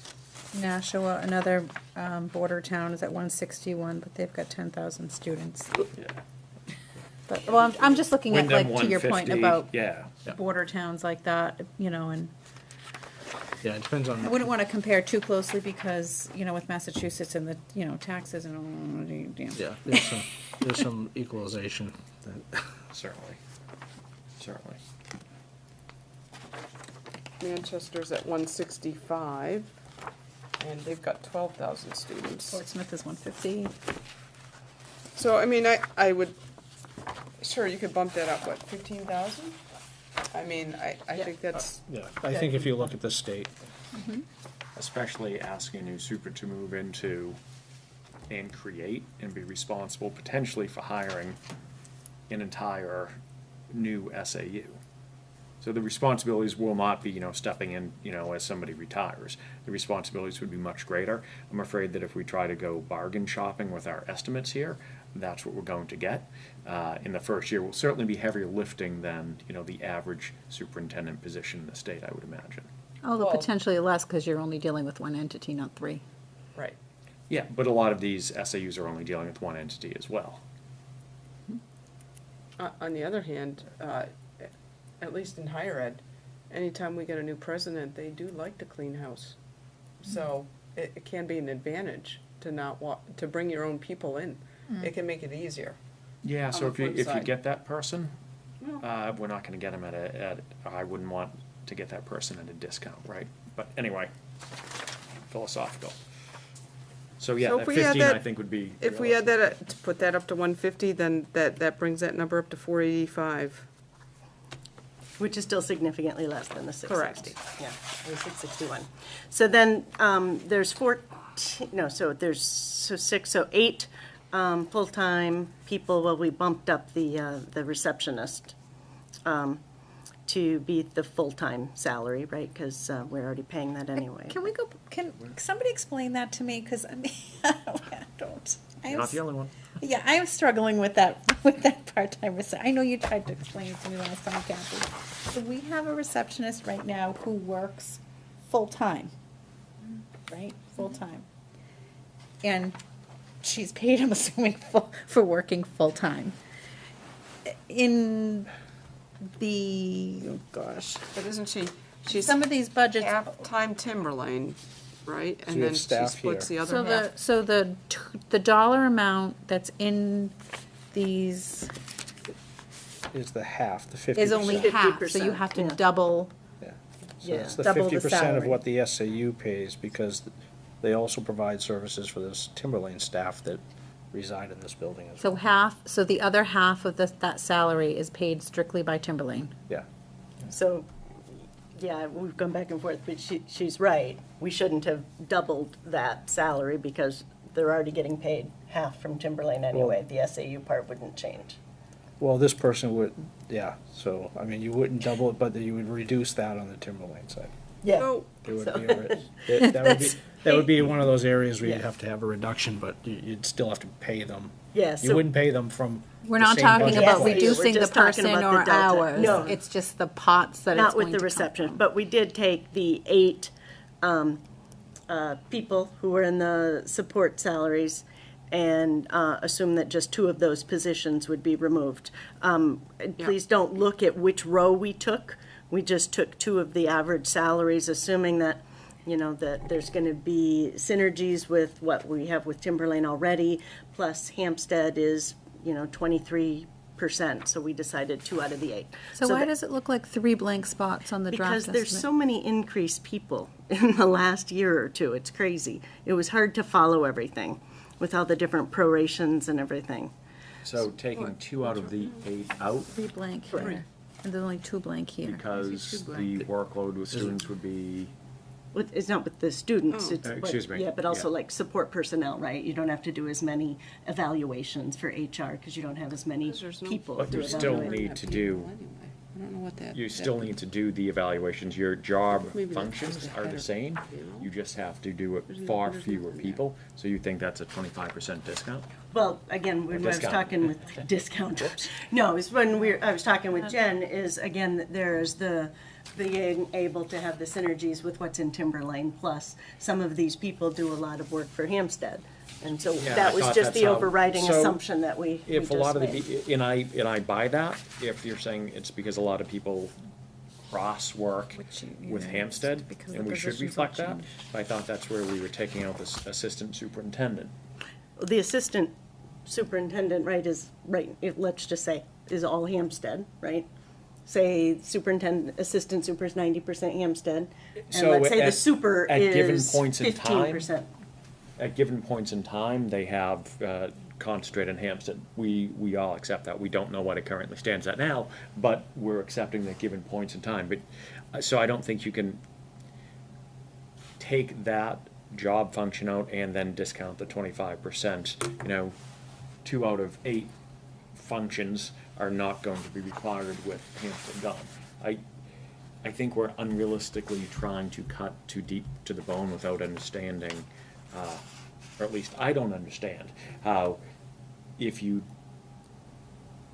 still have to do payroll, you still have to do, interventions, you still have to do the HR stuff. Just because 25% of the folks that you are servicing are gone, it doesn't mean the workload is diminished 25%. If I drive 25% fewer miles, it doesn't mean that I still don't need to have my windshields changed, and my tires rotated, actually 25% left for that, so that's a bad example. But there are still other costs and functions that don't diminish linearly with the decreased number. So how are we gonna ascertain that? Because we So- asked the question of the superintendent. So, and then, all of a sudden, now we see that we have an assist, so we don't know. We know there was Oh, I- one position that was Frustration. SAU, Hampstead. I'm gonna make the case that maybe we can reduce one more here, because no one's been able to explain to me why you couldn't reduce it. And you're trying to say, oh, well, you can't just reduce it 25. I'm gonna make the case that Hampstead is getting 35% of it. I think we should reduce it by another person. I'm What- saying what's your Hampstead gets- argument against- Hampstead what's your gets argument? 5%, I think we should only reduce it by 5. I mean, we're grasping at We are mist here. grasping. Oh, I understand. I'm trying to figure out, if a teacher has 30 students in her class and 1 or 2 of those students require special attention, say they have 20, to make it easy math, they have 20 students, and 2 of those students require special attention. If those students go, it doesn't mean that her workload is diminished by 10%. Mark, I understand exactly what you're saying, but you're, So you there's can't no just way say for we're gonna us to cut tell. 10% of, I know, we're taking the best guess. There, we need to work from the request, sorry.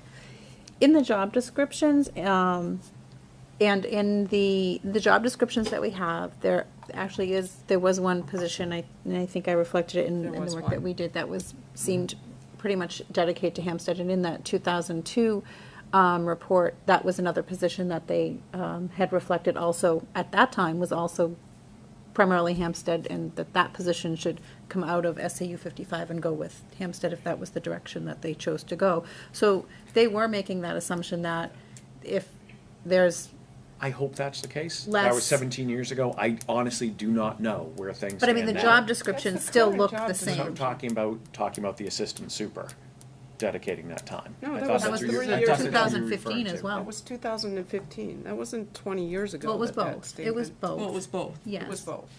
So that's consistent. It's Yes, consistent. that's why I noted that, because it seemed from 2002 to 2015, that hadn't changed. So I made the assumption that in a couple of Right. years, that still hasn't changed.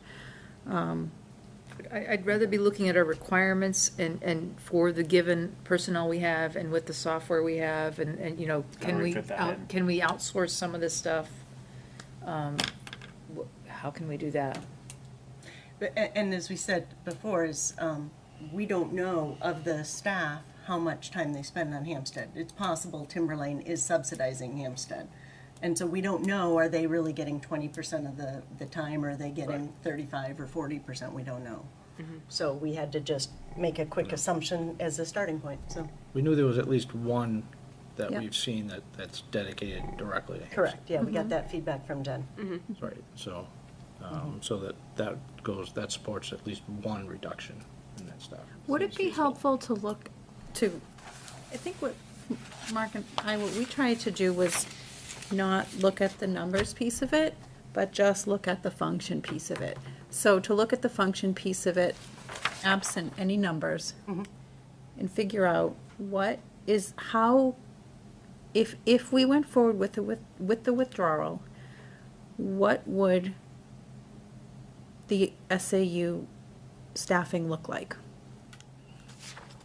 And that's the option A and option B. So, And then once we come to a consensus on that, backfill in the numbers, and they are what they are.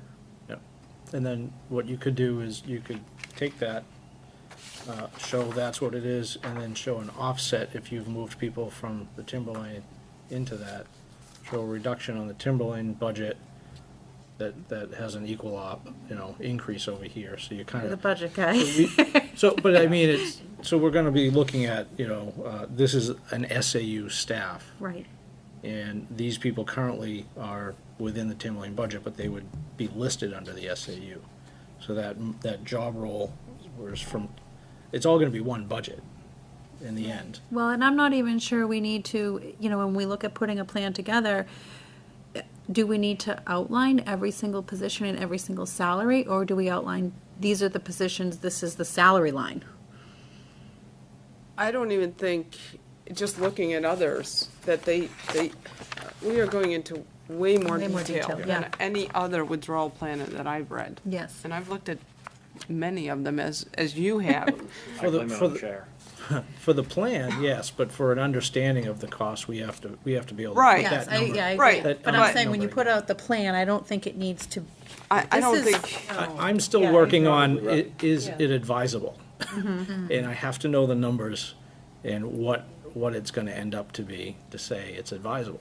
yeah, and I feel badly because I think you guys were tasked with doing something like this somewhat blindly without Bit of math having the together. discussion about what we think that could look like. And we can easily Fair point. revise as So- we Yeah, evolve, yeah. right? I mean, but again, it was just a, so we're just sharing with you the So I would assumptions. not want this to be on the public, I've already posted it. just because I think this is gonna continually be revised and I agree. and relooked at. Yes. Do we have to make a motion for that? Okay. So You can't can we hold it take, from the public, number one.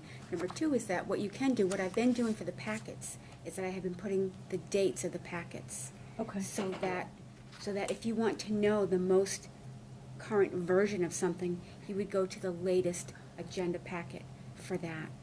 I mean, you certainly can. Okay, so we would put it put a back in the agenda disclaimer on packet as you it can put a gets disclaimer updated? on your website, that says that the documents that are used in this repository are draft, all will be considered draft, and they are working documents, and that only the finalized report at the end will be reflective of the actual report. I mean, you can make a I disclaimer think, like I think we that. need to do that, because Yeah. Jen and I were having a conversation about this, because, you know, in policy, they have a draft folder before it becomes final, but we don't really have the ability to do that. So could we I think put that's a a great disclaimer suggestion. on the, Yeah, you could put it under, as like your announcements, just so that you know that people who are looking through the repository know that.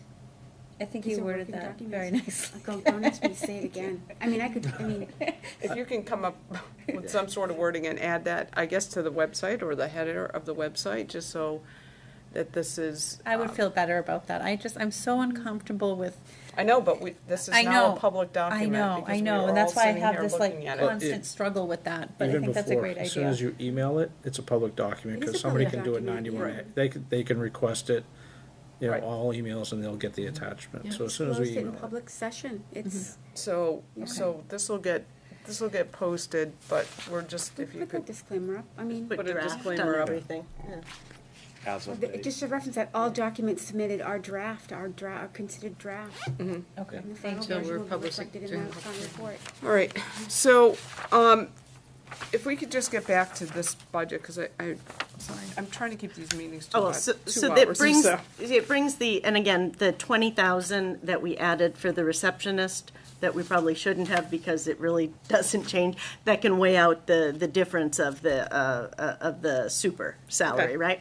So now what we're comparing is 768,000 to current 1,056,000. So that is the savings just in that, or the deltas. And then the next numbers, and again, we're just going based on what we've been given so far. And then the next numbers, you can see the 3 in blue, that's the pro forma numbers. And we changed some of them. And like he kept, I think, the audit at 8,000. But we said the audit's gonna go to, add 1,000 to Timberlane's audit? At most, I can't imagine it would add 1,000 even, but we wanted to put a Right. number in there just so it shows that it would be a reduction on that audit line, because we'd only be doing one audit of the Timberlane budget. so I'm sorry, that $1,000 reflects a reduction? Yeah, because what we'd be doing, instead of 8,000 for the SAU, we would just say, okay, maybe Timberlane's budget now is gonna cost $1,000 more because it includes the SAU portion in addition to the school district part. So we're saving 7,000. Yeah, We're just putting 1,000 in case our audit number Okay. requires more money.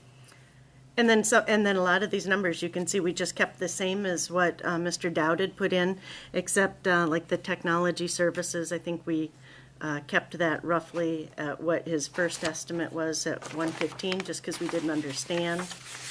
And where he had zeroed out in the pro forma numbers, we put numbers back in, and then other numbers we reduced by about 25%, just to get a rough idea.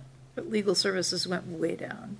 Well, so there's been discussion about some legal services, and there's a legal services line in the Timberlane. And we're making an assumption that typically the SAU doesn't have a challenge. So our legal services have been mostly for lawyer fees from the SAU side. And there have been some times where the superintendent uses that line to get legal advice, but it would be pulled actually from the Timberlane side. And so the 20,000 that was in there now, we assumed, Pull from Timberlane side. there would be a reduction in legal services that's been discussed with us, and that would fall under the Timberlane's current legal services line. Do you anticipate an increase? I'm not suing anybody. I don't, unless. I think if we don't have an SAU, so whatever,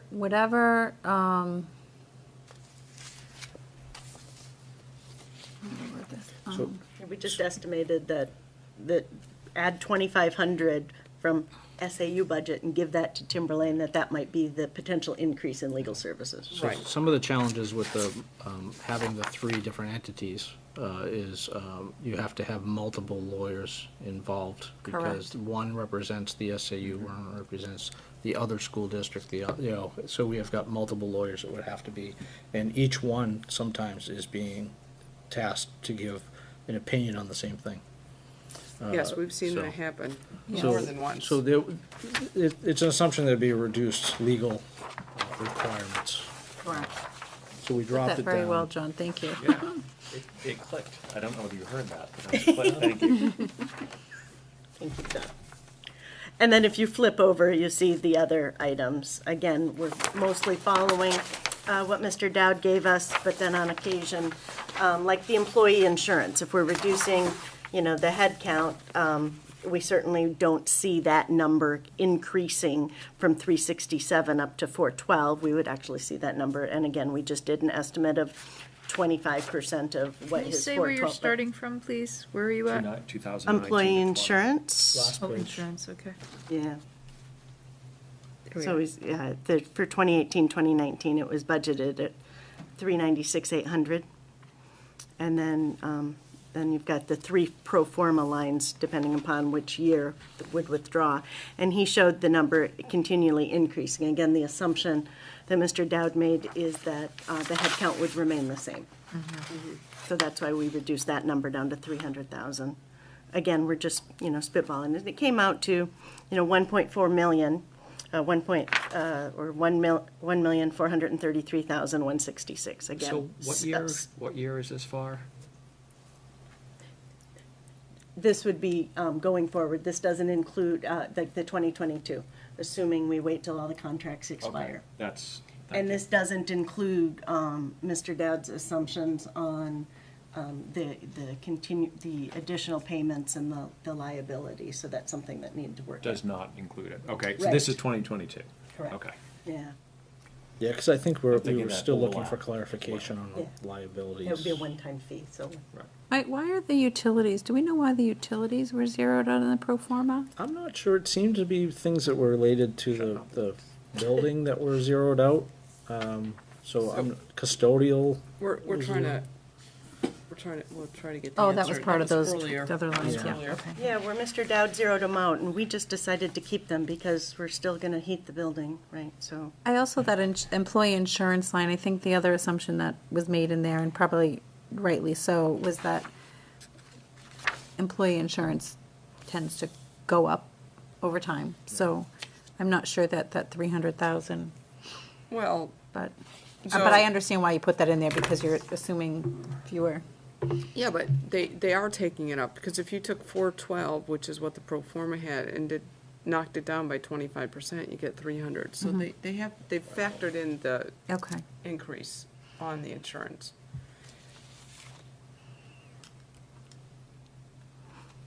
And then, just to point out that in 2018, 2019, the very top line in green is 1,641,692. That is how much Timberlane is. Oh, that's what we're paying in 18, 19. Correct. And you're To the estimating. SAU. You're estimating out to 2022 in the draft that you're at 1,433.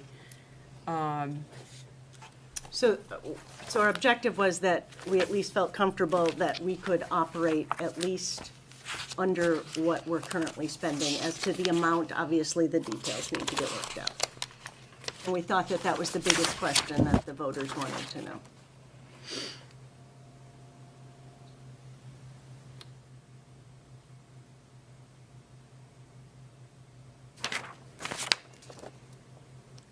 I'm just.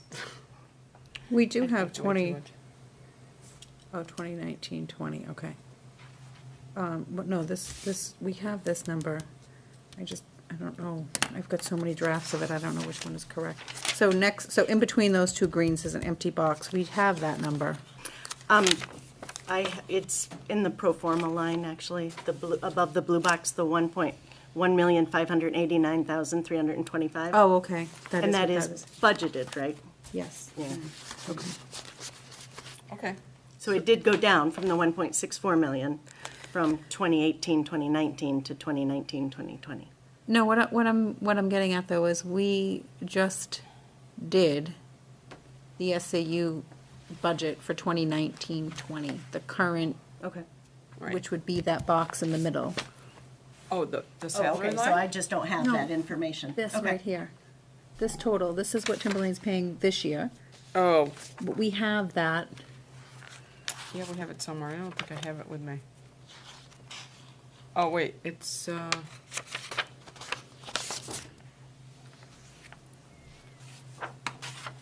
I just don't know which I have a bunch of versions here. I think heads or tails of this. This is 10-12. Hold on. it's gonna be 77% of this number right here. This is our, no, not Nope, nope, 19, this no, is- that's 18, 19, wrong While you're budget. looking that up, can you just say what year the draft estimate is for? 2022. It's right here. 2022. It's, Because this is the 11119. okay, This is from the public That's hearing. assuming the contract's So over this now. is. Does not count the 2-month Timberlane's overlap or any of that. We're just trying to Portion, get a baseline. 1589, that's what that is. that's 1920. Yep, but So that's it's the this- same in the it's pro same. forma. Yep, It is the same? yes. It is the same, yeah. All right.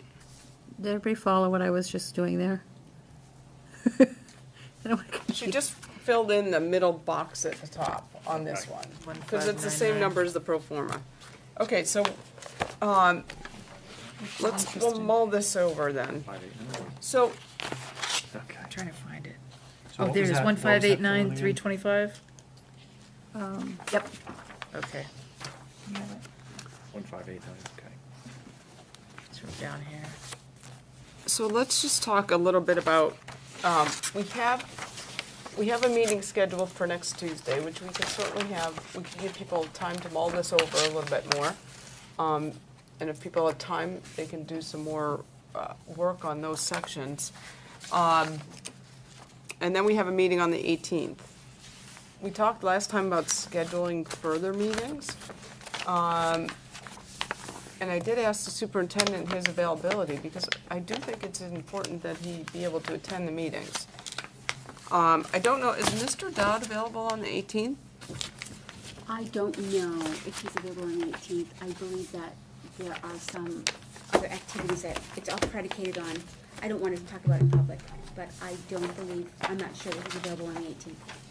Is there a Hampstead board meeting on the 18th? This is not a Hampstead board meeting. Okay, I'm happy to tell you off camera. okay, I'm just trying to, I know the superintendent will be here on the 18th. But I know, I mean, I don't know how necessary it is for Mr. Dowd to be here, if we can get the answers to those questions that we asked. Hopefully he can be here, but we have a list of questions. You do? So I want to set the meeting for July. The superintendent's available the 1st and 2nd, and the 8th and 9th. How does, what about, how does that look for people in terms of dates? I'm First- available 8th and 9th, I will not 1st or 2nd. I would do, probably do the 8th, 9th would be fine. First, second. 8th and 9th are fine. Kathy, do you have any preference, or do you think one day might be better than another, Monday or Tuesday? For me, I will not be available on Mondays. You're not available on Mondays? Okay. Yeah. This might be in practice anyway. And did we, So, should we, July why 9th. don't we go for the 9th then? July 9th. Yeah. and Dr. Metzler will be available then? Yes. And we're still targeting, I saw your date of August 12th for? Yes. Okay. So what did we decide on next week on June 4th? Yes? I'm opening it up to the floor. I'm trying to put this in my calendar here. And this will be 7 PM? Yeah. Okay. What are people's thoughts on next week? You think you'll have time? I'll try. Again, it's scholarship night for the seniors. Oh, that's right. So- It's a tough week for Those people. 2 weeks are really tough, the Yeah. June 3rd I and know, June so, 10th. I mean, But I hate to push it. So I would love to even just have some kind of work session. I mean, because Mark and I talked and we made a lot of assumptions about this option A and B, but it was really just the two of us. And I think it needs some thought and consideration from at least more than just the two of us. I know. Can Okay. we? What? Oh, can we? That's How a very many good do you need for a question. quorum? 5? Need 5 for a quorum. So 4. So the four of us could meet. And that wouldn't be a problem. You 4 could meet. Yeah, because they're doing the functions, right? Yeah, And then we yeah. put the numbers to the functions. I so- almost don't even want to put the numbers, though, until we, Well, I was hoping that you guys would take, this list from option A, which sounds like kind of what you were aiming for, and identify which ones are already in Timberlane and which ones would be ads or that sort of thing, because we talked about that, right? And then we would have an idea of how many would be new people and, how many would be people we've already have on the rolls. Yeah, I need help with that because I don't know the different can this roles. group do, like, is that, Can this group do a work session? yeah, or is That's that a not good really work question. session material, The work or? session is still a meeting of the entire quorum of the board. If you're talking about breaking into subcommittees, you've basically already been doing that by assigning individuals to do certain parts. I just think When you this have a particular quorum, you have to part notice. needs, Attention. yes. And more, a little bit, In order to move forward, we need to, I think, hammer this down a little bit. and then we'll know how big the bump is gonna be Right. when we're doing the transition. But So as far as current functionality and doing that, who is, would there be additional benefit from just having the four of us, or do we have a deep enough understanding, I'll put the cards on the table, as to what these roles actually entail and who is actively and actually doing them now, and where the overlap is? So let's find the, efficiencies. When you say of- who, do you mean names of people or current job titles? Yes. Honestly. Well, I don't even know why we'd go down that road, because we've already been told that we don't know who's doing what here, in terms of the Well, SAU. Percentage No, but wise? this is for, on these options, Yeah. if we want to fill these guys up, how many of these do we already have in Timberlane? So, because a lot of it, when we were going through it, a lot of it was just the nomenclature, and we were trying to compare different districts and how many positions they had, and how many HR people they hired, and how many curriculum, and how many payroll, and how many accounts receivable, and so that's where my color coding came in, tip of the hat. But there was just so much overlap, and we found that someone's title may have been doing someone else's job description for a Right. different SAU, because the titles were just marginally different. Okay, so, sorry, can I just stop here for a second? So if we form a subcommittee or the four of them meet, it's not a quorum. It's not a quorum, and as long as you bring your work product back to the committee for public review, for public disclosure. So you can do that. So I think maybe the four of you could meet. I don't know, because I think Barbara and I can start to work on the document itself, because those pieces are just gonna get inserted, and do some of these other parts that are a little easy, the educational impact, because if we're not gonna meet till the 18th, then we really have to make some progress on that. And then what we'll need is the subcommittee or whoever to send, as you guys kind of hash it out, to send that forward, to get, the next meeting, and I won't be here on the 18th, the next meeting, we should have this looking like a much more formalized product, if we're gonna try to get this done for a public hearing in August. Because it's gotta be done by, I don't have my list in front of me, but by the third week in July, this will have to be ready for publication, so to speak. Mark's got it. Yeah. Which week are you not here? Have to If submit we're by talking about 9/2. having this done by I think you So we should have to have probably the be here meeting for 2 that. weeks I'm not early. gonna be here on the 18th. I know, but which Unfortunately. date That's why should we she's saying look that by at August 12th. changing that date? Is to have the meeting, the Oh, you wanna public change the hearing, right? 18th, but then you won't have the superintendent. I don't know if that's an issue for people. When, We is that just the have only to day in July notice he's the public available? hearing by In third June? week of July. In June? Oh, June, I'm sorry, I was Talking about looking at June July. 18th. June 18th, I'm not gonna be able to make it. Okay, that's okay. I thought you were talking about July. I was getting a little nervous. I'm like, that is the third week of July if we have to have this done. No. So we won't meet on the 4th? Is that, but people will continue working? But there will be a work session, yeah. Well, Maybe. these 4 will meet to Yeah. try to bring these 2 pieces together. You and I will work on trying to bring the document, to move it forward and get all the parts that we need and make sure we're addressing everything in the 194 that we need to. So we'll meet on the 18th, and Barbara will chair, and the superintendent will be there. And then we'll also meet then on the 9th, July 9th? July 9th. So we're only talking That's maybe 3 Two weeks more later, meetings, right? Yeah. Yeah, because July 2nd would be Mhm. a rough So week. we're probably talking, Mark, what's the date that we have to have this posted for public hearing? August 12th? Yeah. No. Oh, it's posted? That's the was a public meeting. hearing. The document's gonna be done before that. Yeah. The July notice has to be 22nd. out by 7/22.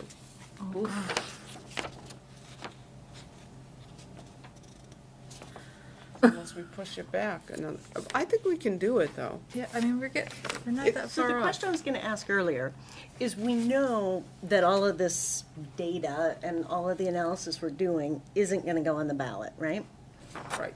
But we're gonna have the public hearing, so I guess I was gonna step back and, what do the voters want? What are they gonna look for to help them make a decision? Let's say it does go on the ballot, what do we have to provide for them to say that we've provided them enough information to make a thoughtful decision, yes or no? Withdrawal plan. The withdrawal plan. So what will But how much happen, detail into that plan?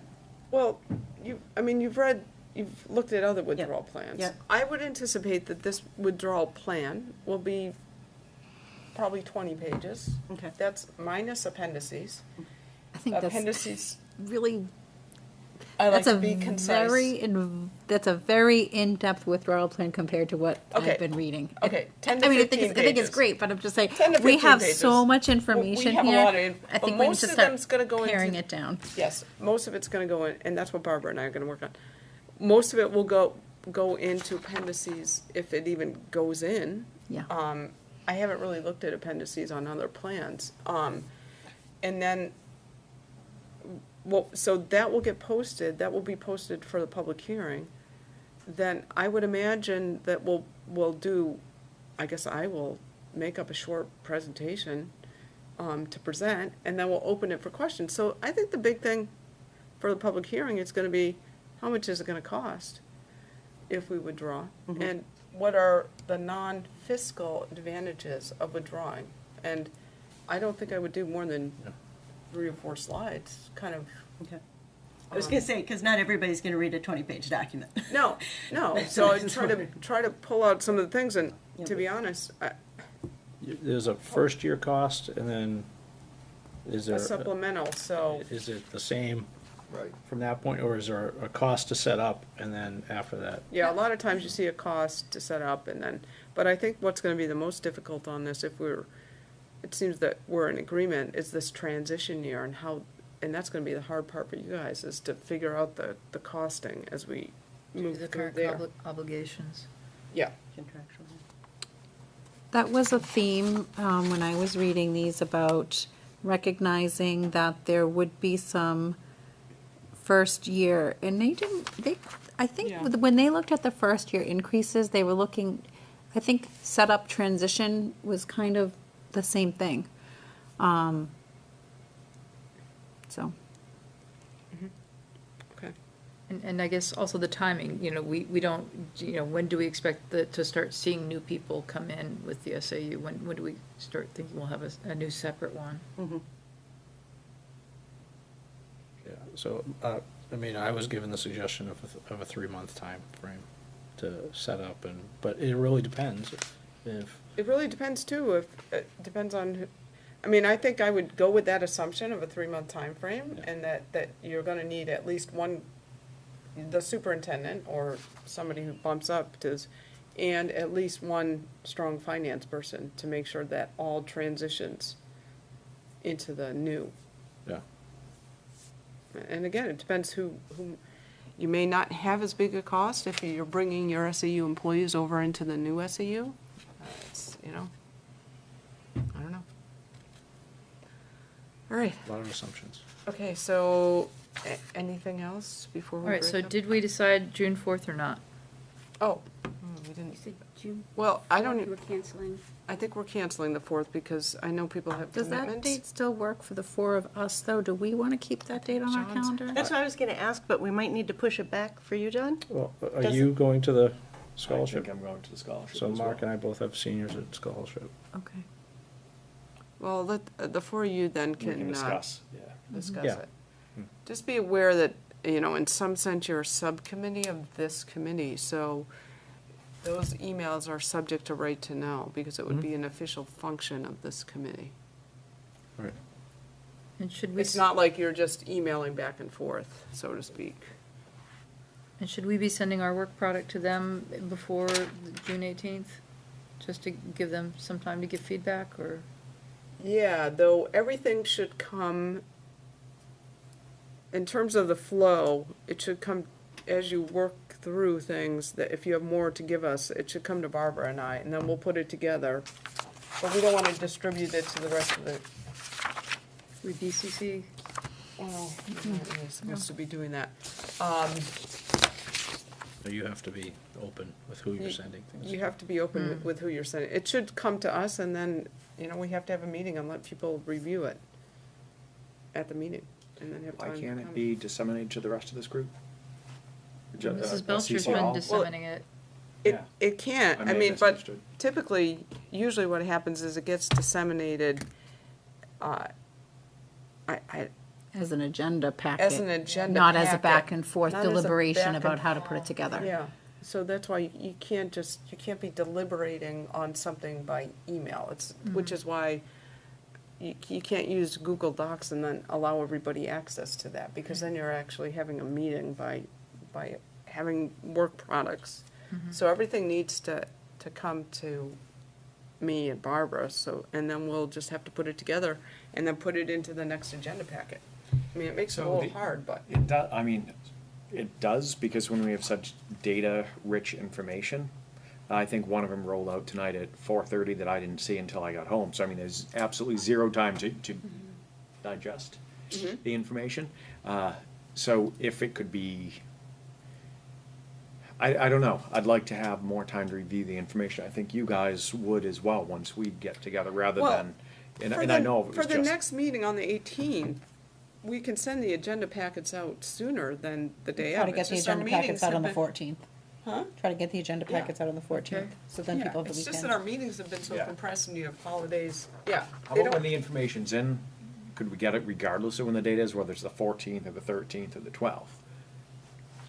Yeah, Early but I don't want okay. Kathy to have to go to extra work. What I try to do is marshal everything that everybody gives me and then ask Kathy to put it into the agenda packets. I don't want it coming, it's fine if it comes to me piecemeal, but I'm trying to send it to Kathy, so it makes it easier. She's taken on an enormous amount of extra work that wasn't probably expecting, and we thank you again for that. So, I'm trying to make it easy for the SAU too, and try to be very concise. So as soon as You know- we get it, we will. I'm sure she appreciates you funneling everything into one stream.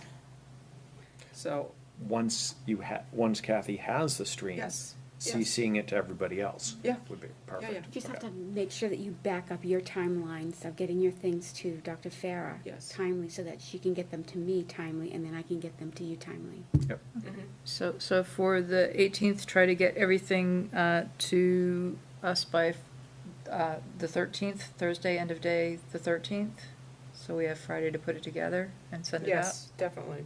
By what day was that again? I missed- Thursday, June 13th, Right, yeah, 6/13. and then we can work on getting, and would you be available on the 14th to put the packets together and get them out? I will have to look at, what is it? The fall on? last day of school. Are you overwhelmed on that day? Yeah, well, yeah, What are you it's doing a that legit day? question. You're catching me off guard. The 14th, which is Friday. the Friday, which we're also doing the agenda packets for the following school board meetings that are out on the 14th.